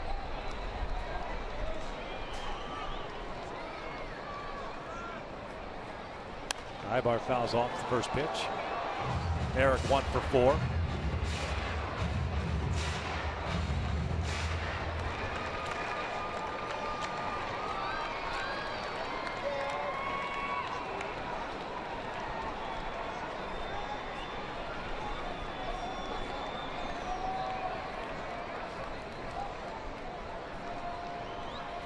Keller's 0-1. Showing bunt, takes outside. Gonzalez, the new third baseman, he stayed in the game. The pinch running for Beltran. Just playing it back on the dirt. Not a bad idea for Ibar.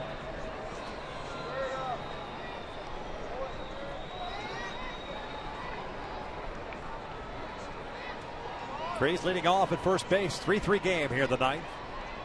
David takes off. The hit and run is on. This one fouled off. Good jump for Freeze from first. Ibar just trying to punch that ball in left field.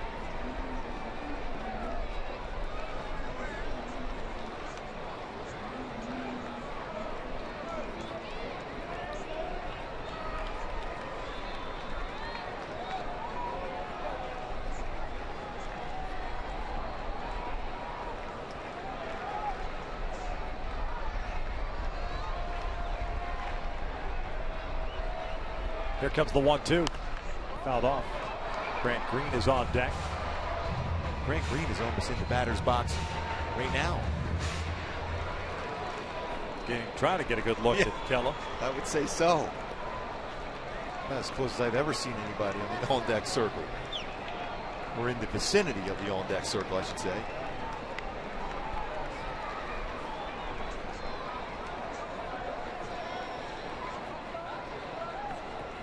Corporate set up outside.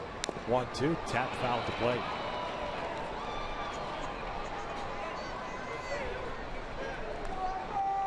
"13 hits for the Angels today.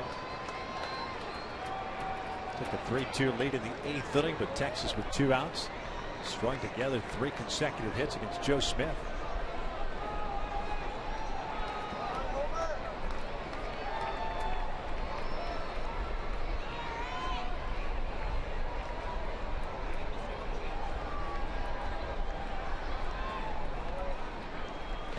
Check swing, he went around. 2 outs. Breaking ball. So Grant Green now will bat. First plate appearance for him. All speed, no question. Ibar attempted to swing at that one.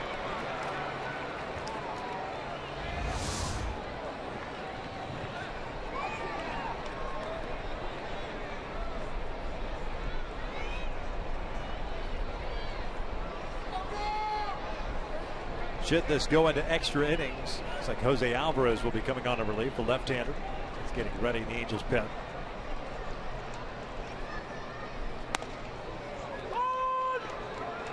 Fastball right down the middle for a strike. Grant got the start yesterday at second base. They're going 2 for 3.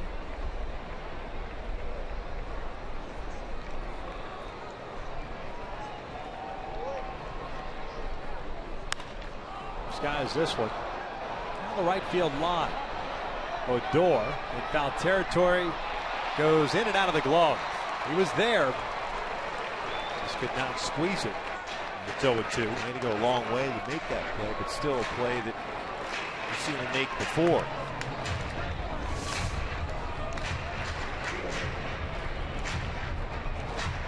Off the glove. Gives Grant Green another opportunity to get a base hit.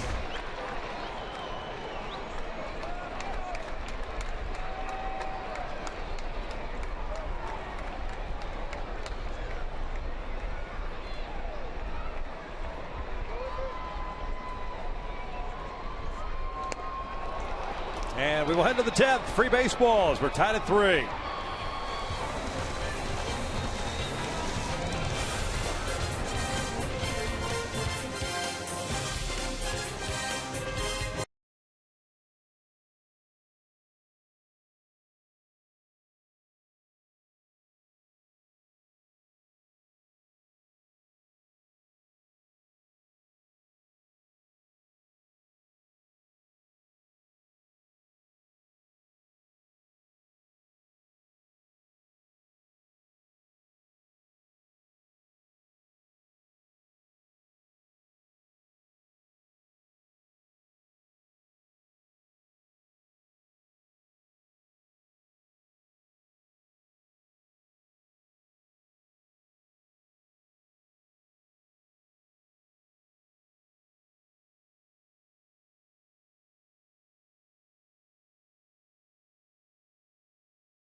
Look at our game summary.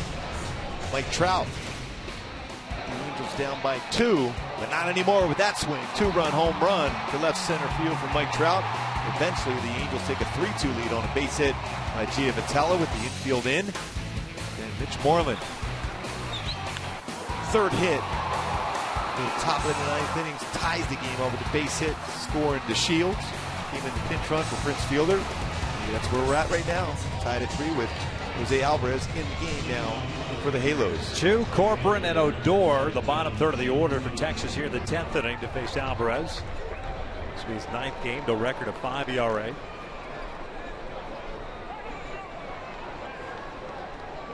Got a left-handed batter, a switcher in Corcoran, a left-handed batter in Odor, and then Martin, also a lefty.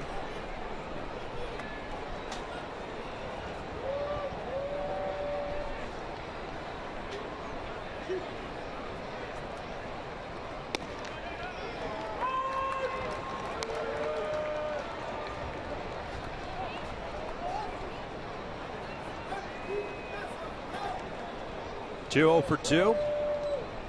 Been hit by a pitch. He's also drawn a walk. 0-2.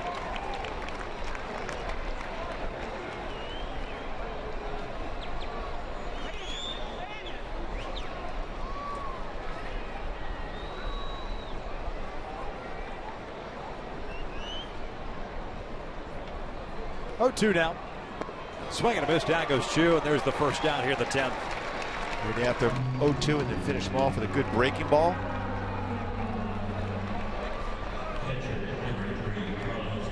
Chu continues to struggle. This pitch well off the plate. Good location by Alvarez. No contact for Chu. There's Carlos Corcoran, the catcher. 0 for 3 game. Drew a walk back in the second.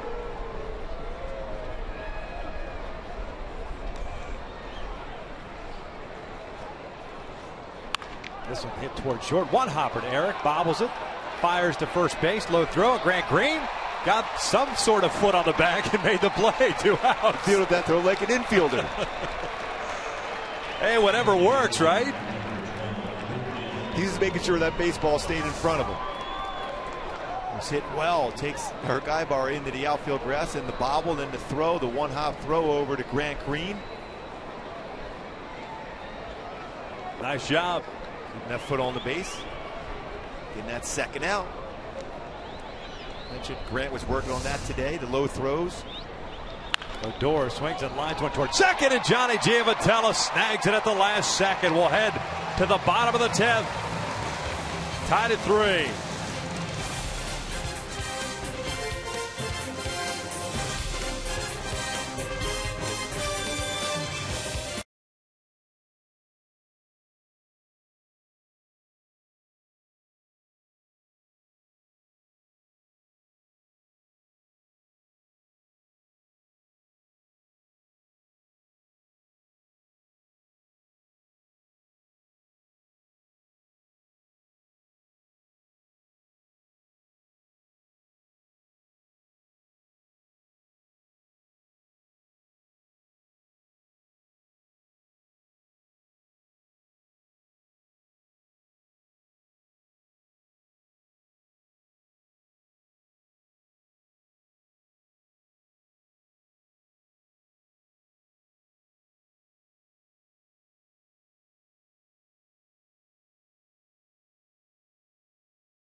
And Giavotella coming up. New pitcher on for the Texas Rangers. It is Neftali Feliz taking over on the mound, pitching his 7th game. 0-1 record, a 6 ERA.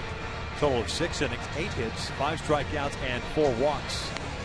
A one-time very dominant closer that has battled arm problems for the last couple of years. And a very good fastball at one point, upper 90s. Now settles in around 93, still 93 to 96 range. Good changeup and slider.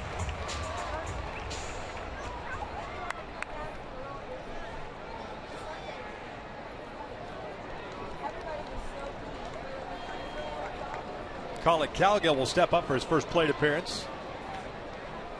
Colin hit 189 on the season. 2 doubles, a home run, and 2 runs batted in. Gonzalez guarding the line at third base. Breaking ball first pitch is in there for a strike.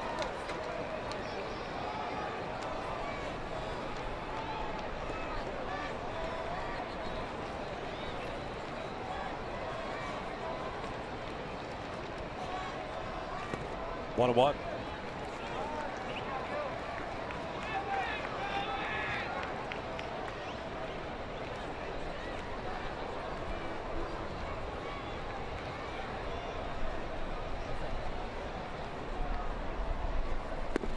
Fastball for a strike.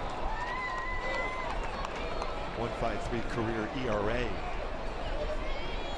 against the Angels for Phillies.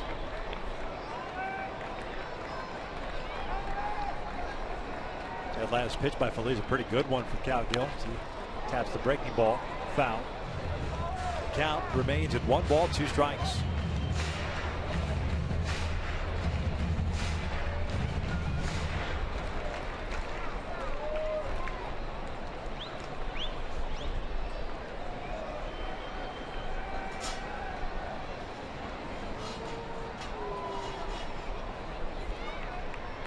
Corporate set up outside. Here comes the 1-2 upstairs. 2 balls, 2 strikes now.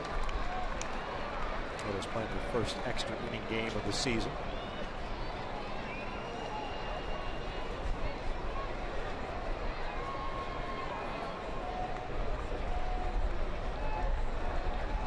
Chris Iannetta on deck. 2-2 now from Phillies. Breaking ball in the dirt. Full count.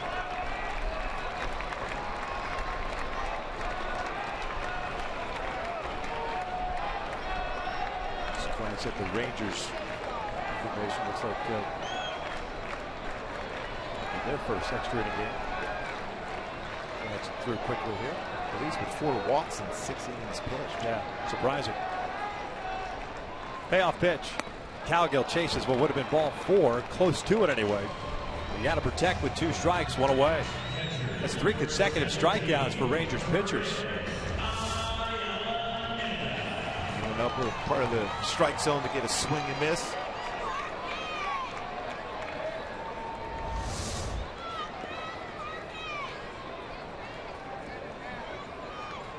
Second extra inning game. They played one in Houston on the 12th in 14 innings. Here's Iannetta. Chris is 0 for 3. Drew a walk in the 8th inning.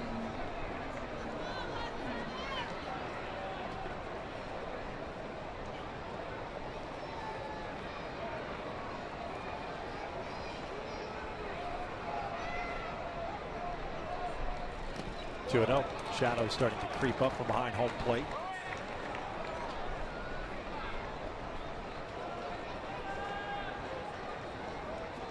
More difficult for a hitter to be able to read, especially breaking pitches, when that shadow comes across the plate.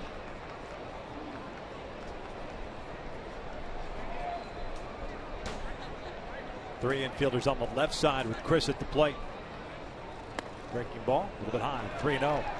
Phillies just got underneath that one. Giavotella on deck. If we get a little bit further, Calhoun, then Trout.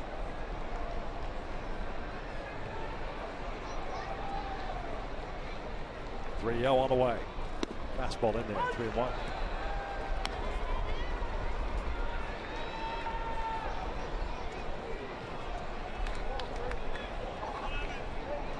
You know, when Chris is swinging well, he would have had the green light there on the 3-0 count, but still struggling to have a feel for the strike zone. Breaking ball upstairs, and he draws the walk.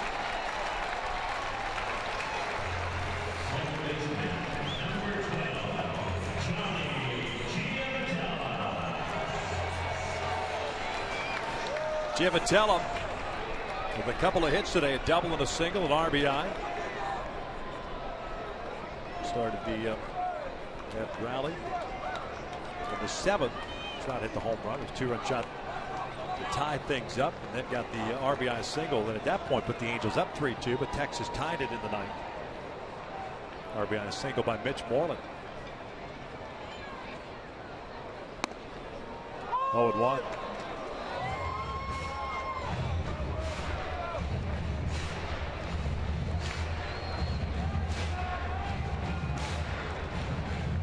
The worst case scenario here is that Giavotella hits into a double play and ends the inning.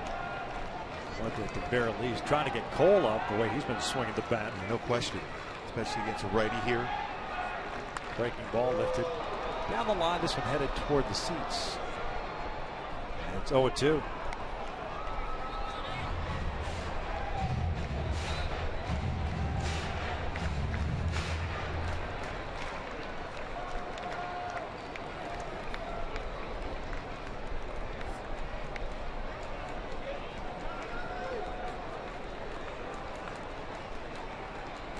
Big game for Calhoun, 3 for 5. Iannetta over at first. Fastball got him looking, 2 down.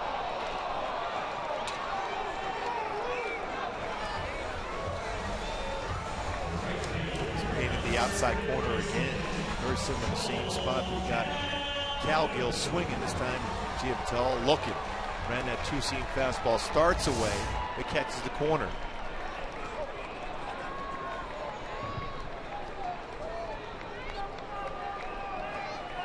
Cole Calhoun 3 for 5, 3 singles, and also line out. Struck out in the 8th.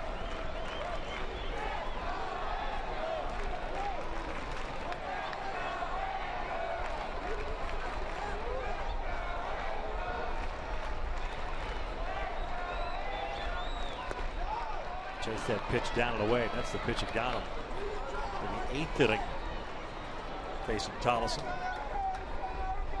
A lot of room out in left center field for Cole. Halo's in that 8th inning. Had a chance to expand the lead. But Cole struck down, and then Trout on a 3-2 pitch grounded out to short. Chopper to Moreland. We will head to the 11th. Still tied at 3.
Back out on the mound, he'll face Martin, Peguero, and DeShields right now is the DH. No fielder, no Beltre. Shields pitch ran for fielder. So Alvarez finishes up his warm-up pitches. And Leonis Martin is set to lead things off. With the inexperienced first baseman in Grant Green, not be surprised if you see Martin try to bring a bunt down that first base line, especially with a lefty on the mound. It's going to fall towards third base. He's 1 for 5 today with a base hit back in the first inning.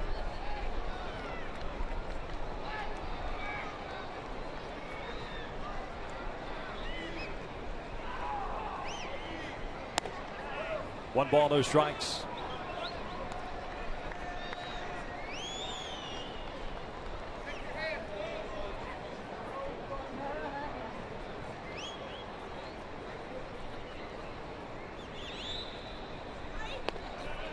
Two and 0.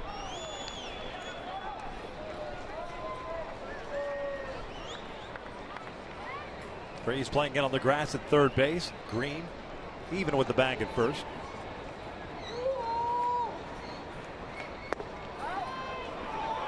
That was a pretty good pitch. Just missed off the plate.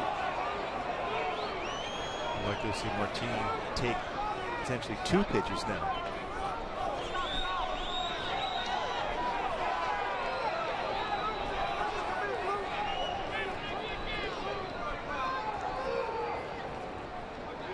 (3-0). 3-1.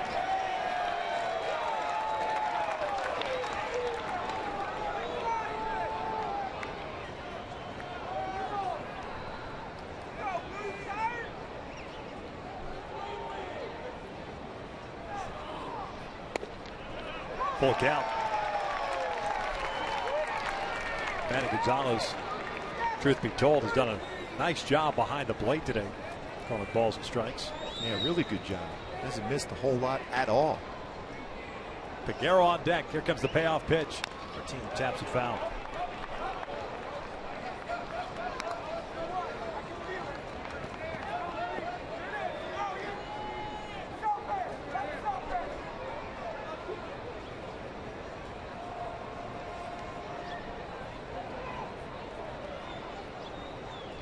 Another 3-2. Martinez skies this one. Third base side, headed toward the seats, though. So reset and do it again. 7 hits this afternoon for Texas. They've stranded 12. The Angels with 13 hits and stranded 13 base runners.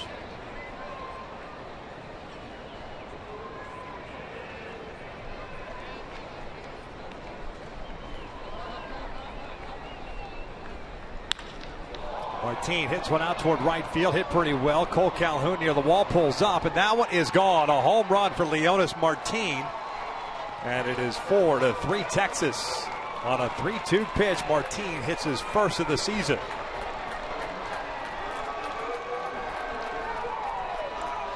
Got off a couple tough pitches, and then finally got one that he could drive. It was upstairs, middle of the plate.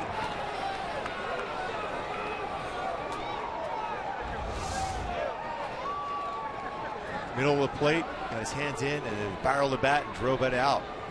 This ball carries well. The daytime here just got out. Figueroa never back to the mound. 1 out. Figueroa is 0 for 2. DeShields will stay in the game as the DH. No bat here. So 4-3 Texas. The bottom of the 11th inning, Trout, Pujols, and Freese. Due up. Tolly Feliz will come back out for his second inning of work. No action in the Ranger pen.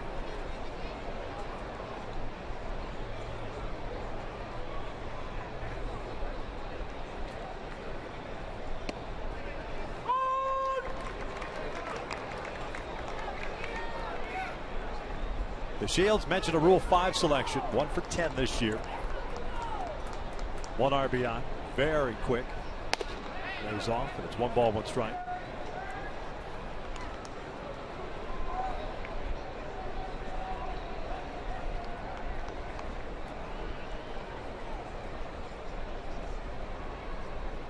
One.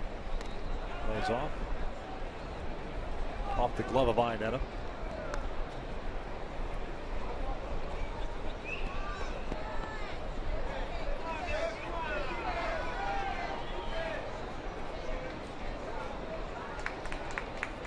Two one now. Tied 3-1. Adam Rosales is on deck. He pinch ran for Beltre in the 9th inning. That's one guy you want to keep off the bases too. You don't want to give a free pass. Yeah.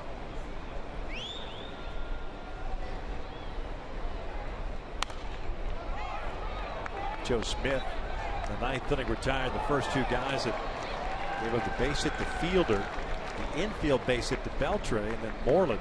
2 strikes, pulled one into right field. That scored DeShields to tie this game up at 3. Now Martin homering to open the 11th.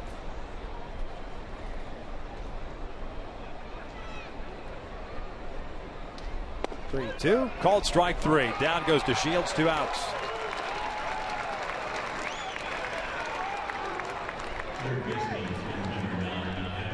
Back in with a fastball. Call 3rd strike. Important to keep him off the bases.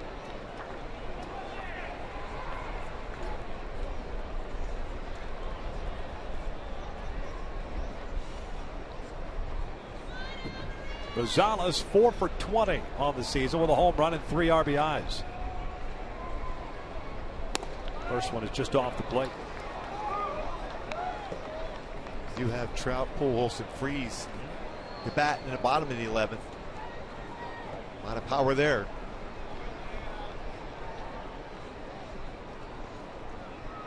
2-0.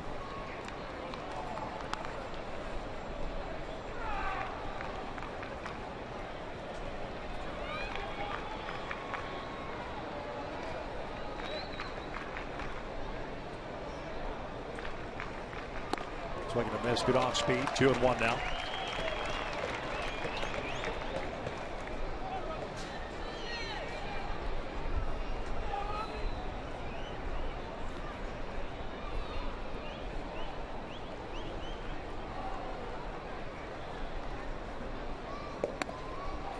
Three and one.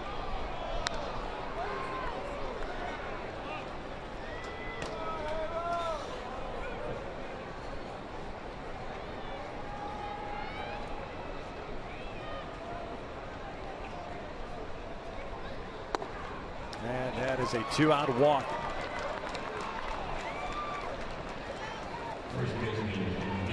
So the inning continues now.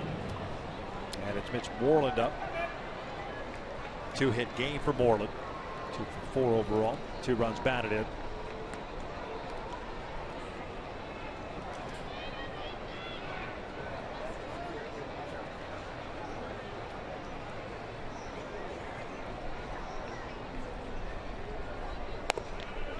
There's ball 1. 26 pitches thrown by Alvarez, who's gone an inning and 2/3 so far. 11 balls, 15 strikes.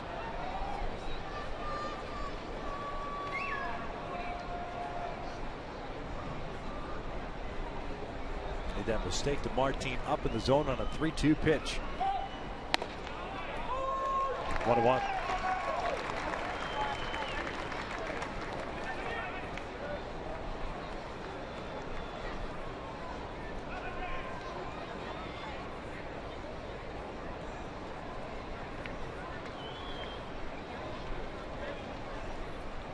One now. And there's a strike in the knees. Good spot again.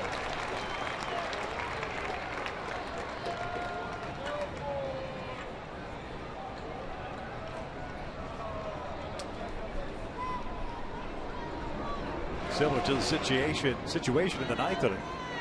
Moreland picking up that big hit. 2 strikes.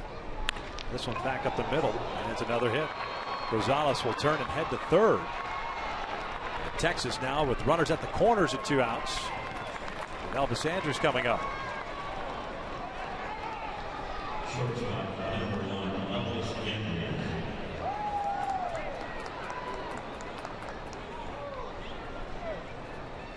You need to go over the defense just in case one of them tries to go and then stop. Rosales try to steal home himself. I don't think you throw through the base. You fake throw and then throw to third if you make any throw at all.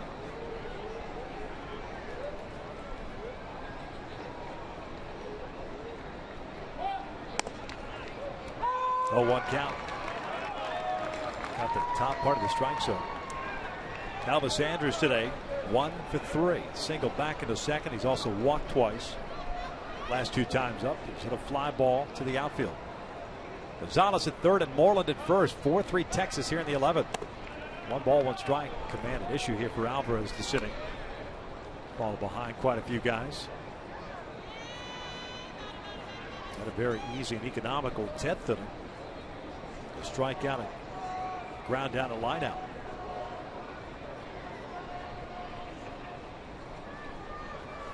Ground ball toward short. Ibar has it go up his arm, and it is 5-3 now, Texas. Error on Ibar, his second of the ball game.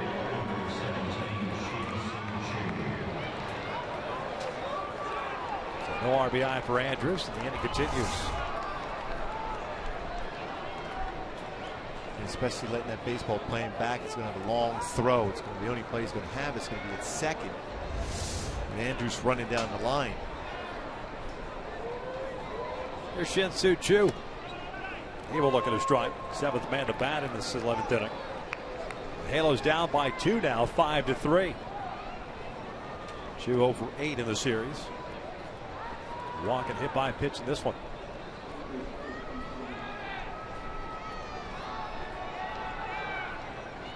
Choo grounds with the second base. Giavotella has it. Head to the bottom of the 11th. Trout pools freeze coming up, down by 2.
5-3 here in the bottom of the 11th. Back in the 7th inning for the Rangers, up by 2 runs. Mike Trout with Giavatello on board hits a 2-run home run to tie it up. Eventually the Angels took the lead. Then Texas tied it tonight now with 2 runs here in the 11th. Lead this one 5-3. Well, you got the guys up that you want up in these type of situations. Trout, Pujols, Freeze. Leonis Martin putting Texas back on top. His first home run of the season, leading off the 11th. Trout a 1-for-3 game, a home run, that 2-run shot in the 7th. Here we just talked about. He's also drawn 2 walks.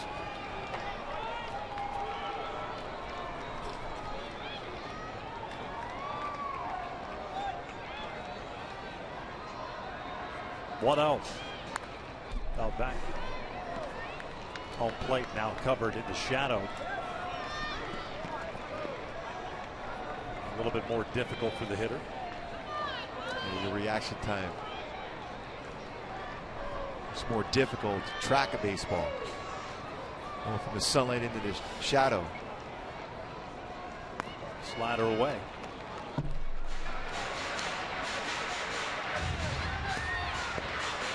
Two balls, 1 strike. Phillies had 2 strikeouts and a walk in the 10th inning.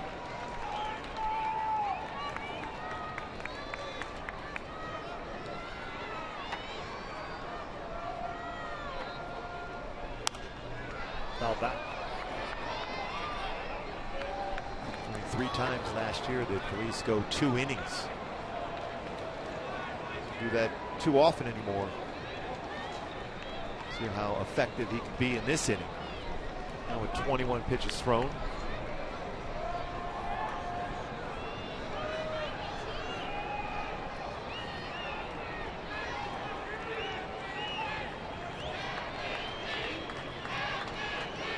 Two is inside. Full count now.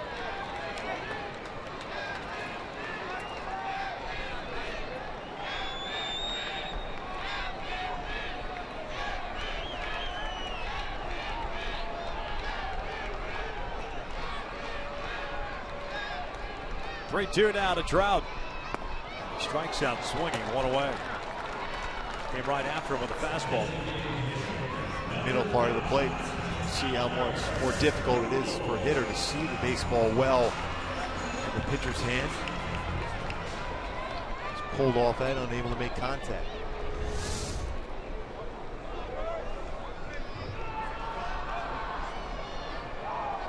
Albert a 1-for-4 game. Hit by a pitch back in the 3rd inning.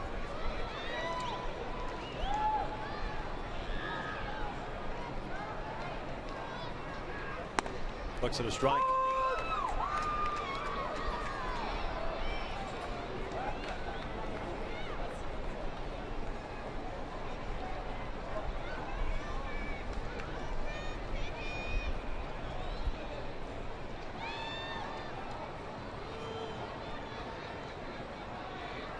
Oh, 1 to Albert.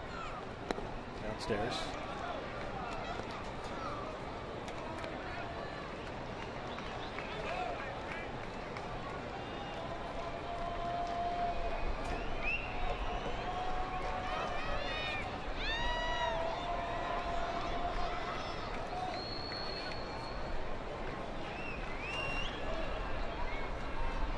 One for Phillies.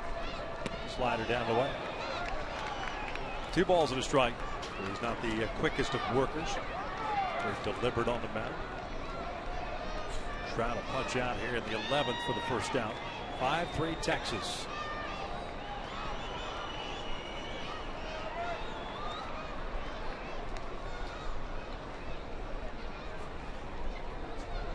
David Freeze on deck. Albert fouls that one into the mitt. 2-2.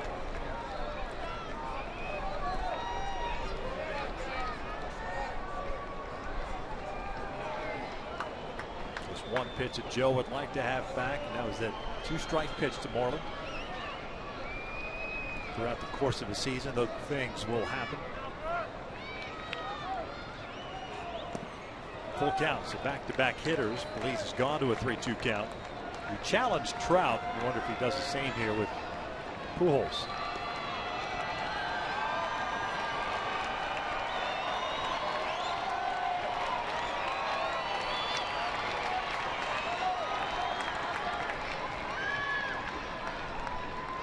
comes the 3-2. Challenge him. That's down the line. A fair ball. Albert on his way to second. The ball's bobbled out there by Figueroa, but Albert was going to get a double regardless. Second hit. His third double of the season. Turn on this pitch right down the line. His hands inside that baseball well too. Lower part of his body really driving towards the baseball there. It's good to see from him. That's back-to-back real good swings by Pujols.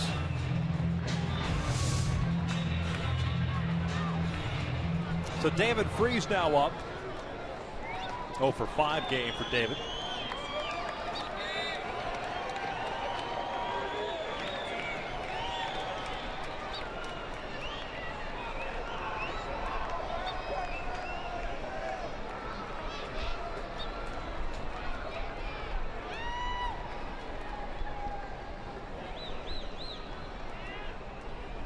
First one to Freese. Lifted in the air to right. Chu moving back toward the corner, has a play on it, and he'll make the catch. Pujols will tag and head to third. But the Angels are down to the last out. And it'll be Eric Ibar coming up.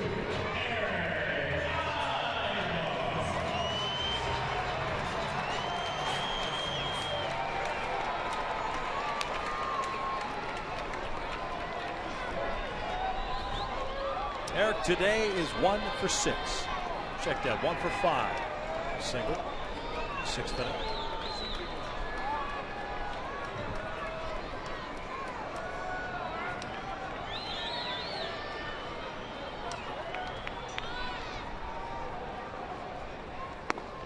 Buehler looking to strike.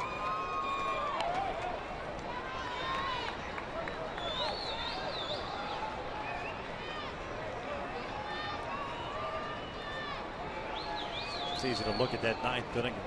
Joe Smith, as he gets saddled with a blown save. If that's the case, this one's out to left, and it's a base hit. So the Angels down by 1 now. It's 5-4 Texas.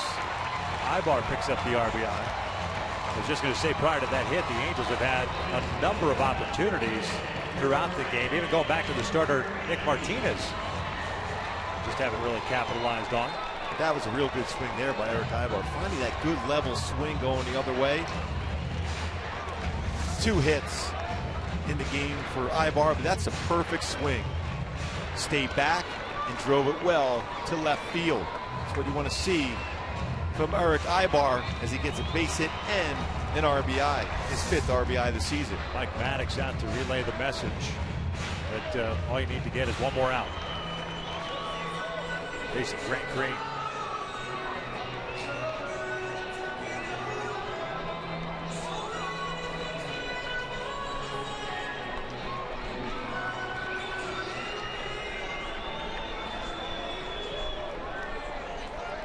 Green 0 for 1, had a strikeout in the 9th inning, his first plate appearance. He pinch ran for Crone in the 8th inning.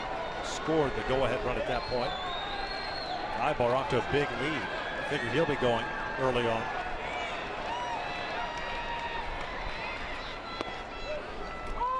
At least fairly long to the plate. Takes a while. Represented a tying run. Gotta go. Grant Green's a guy that's more of a singles type hitter, maybe a gap hitter. It's easier to be able to score Ibar from second as compared to first here. If you're willing to take a chance at some point. And Rangers thinking the same thing.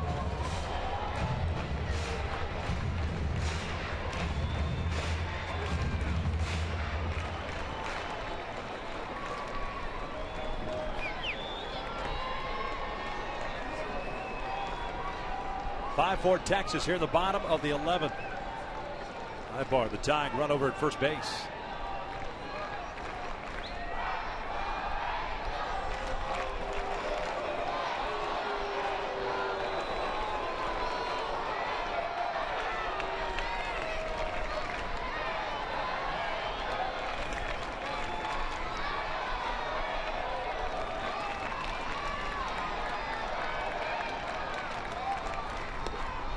One ball, 1 strike. Looked like Ibar wanted to go in that situation in that pitch. And with the breaking ball also. easier to try to steal that base. Be successful doing so.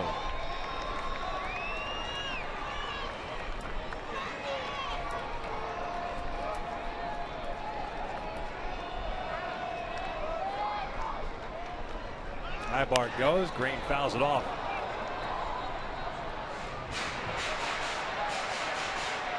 Angels down to the last strike here in the 11th. 1-2 count. Eric heads back to first base.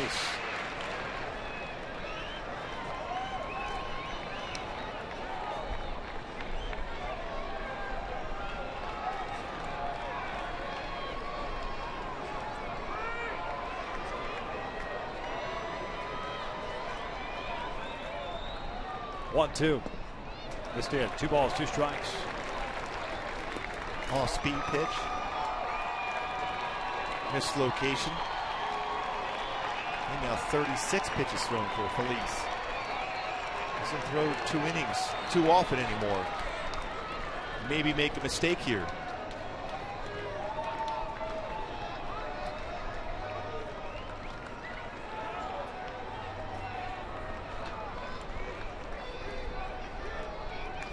Ibar representing that tying run over at first. 2-2 with 2 outs, and Phillies will check in on him. Certainly no sense of urgency with Neftali Feliz on the mound.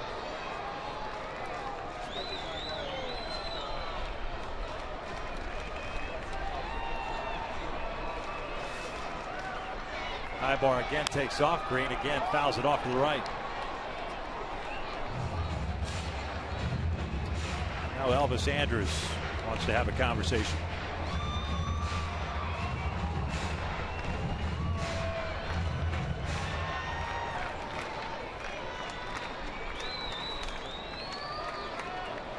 $20 pitches thrown by Neftali Feliz here in the 11th.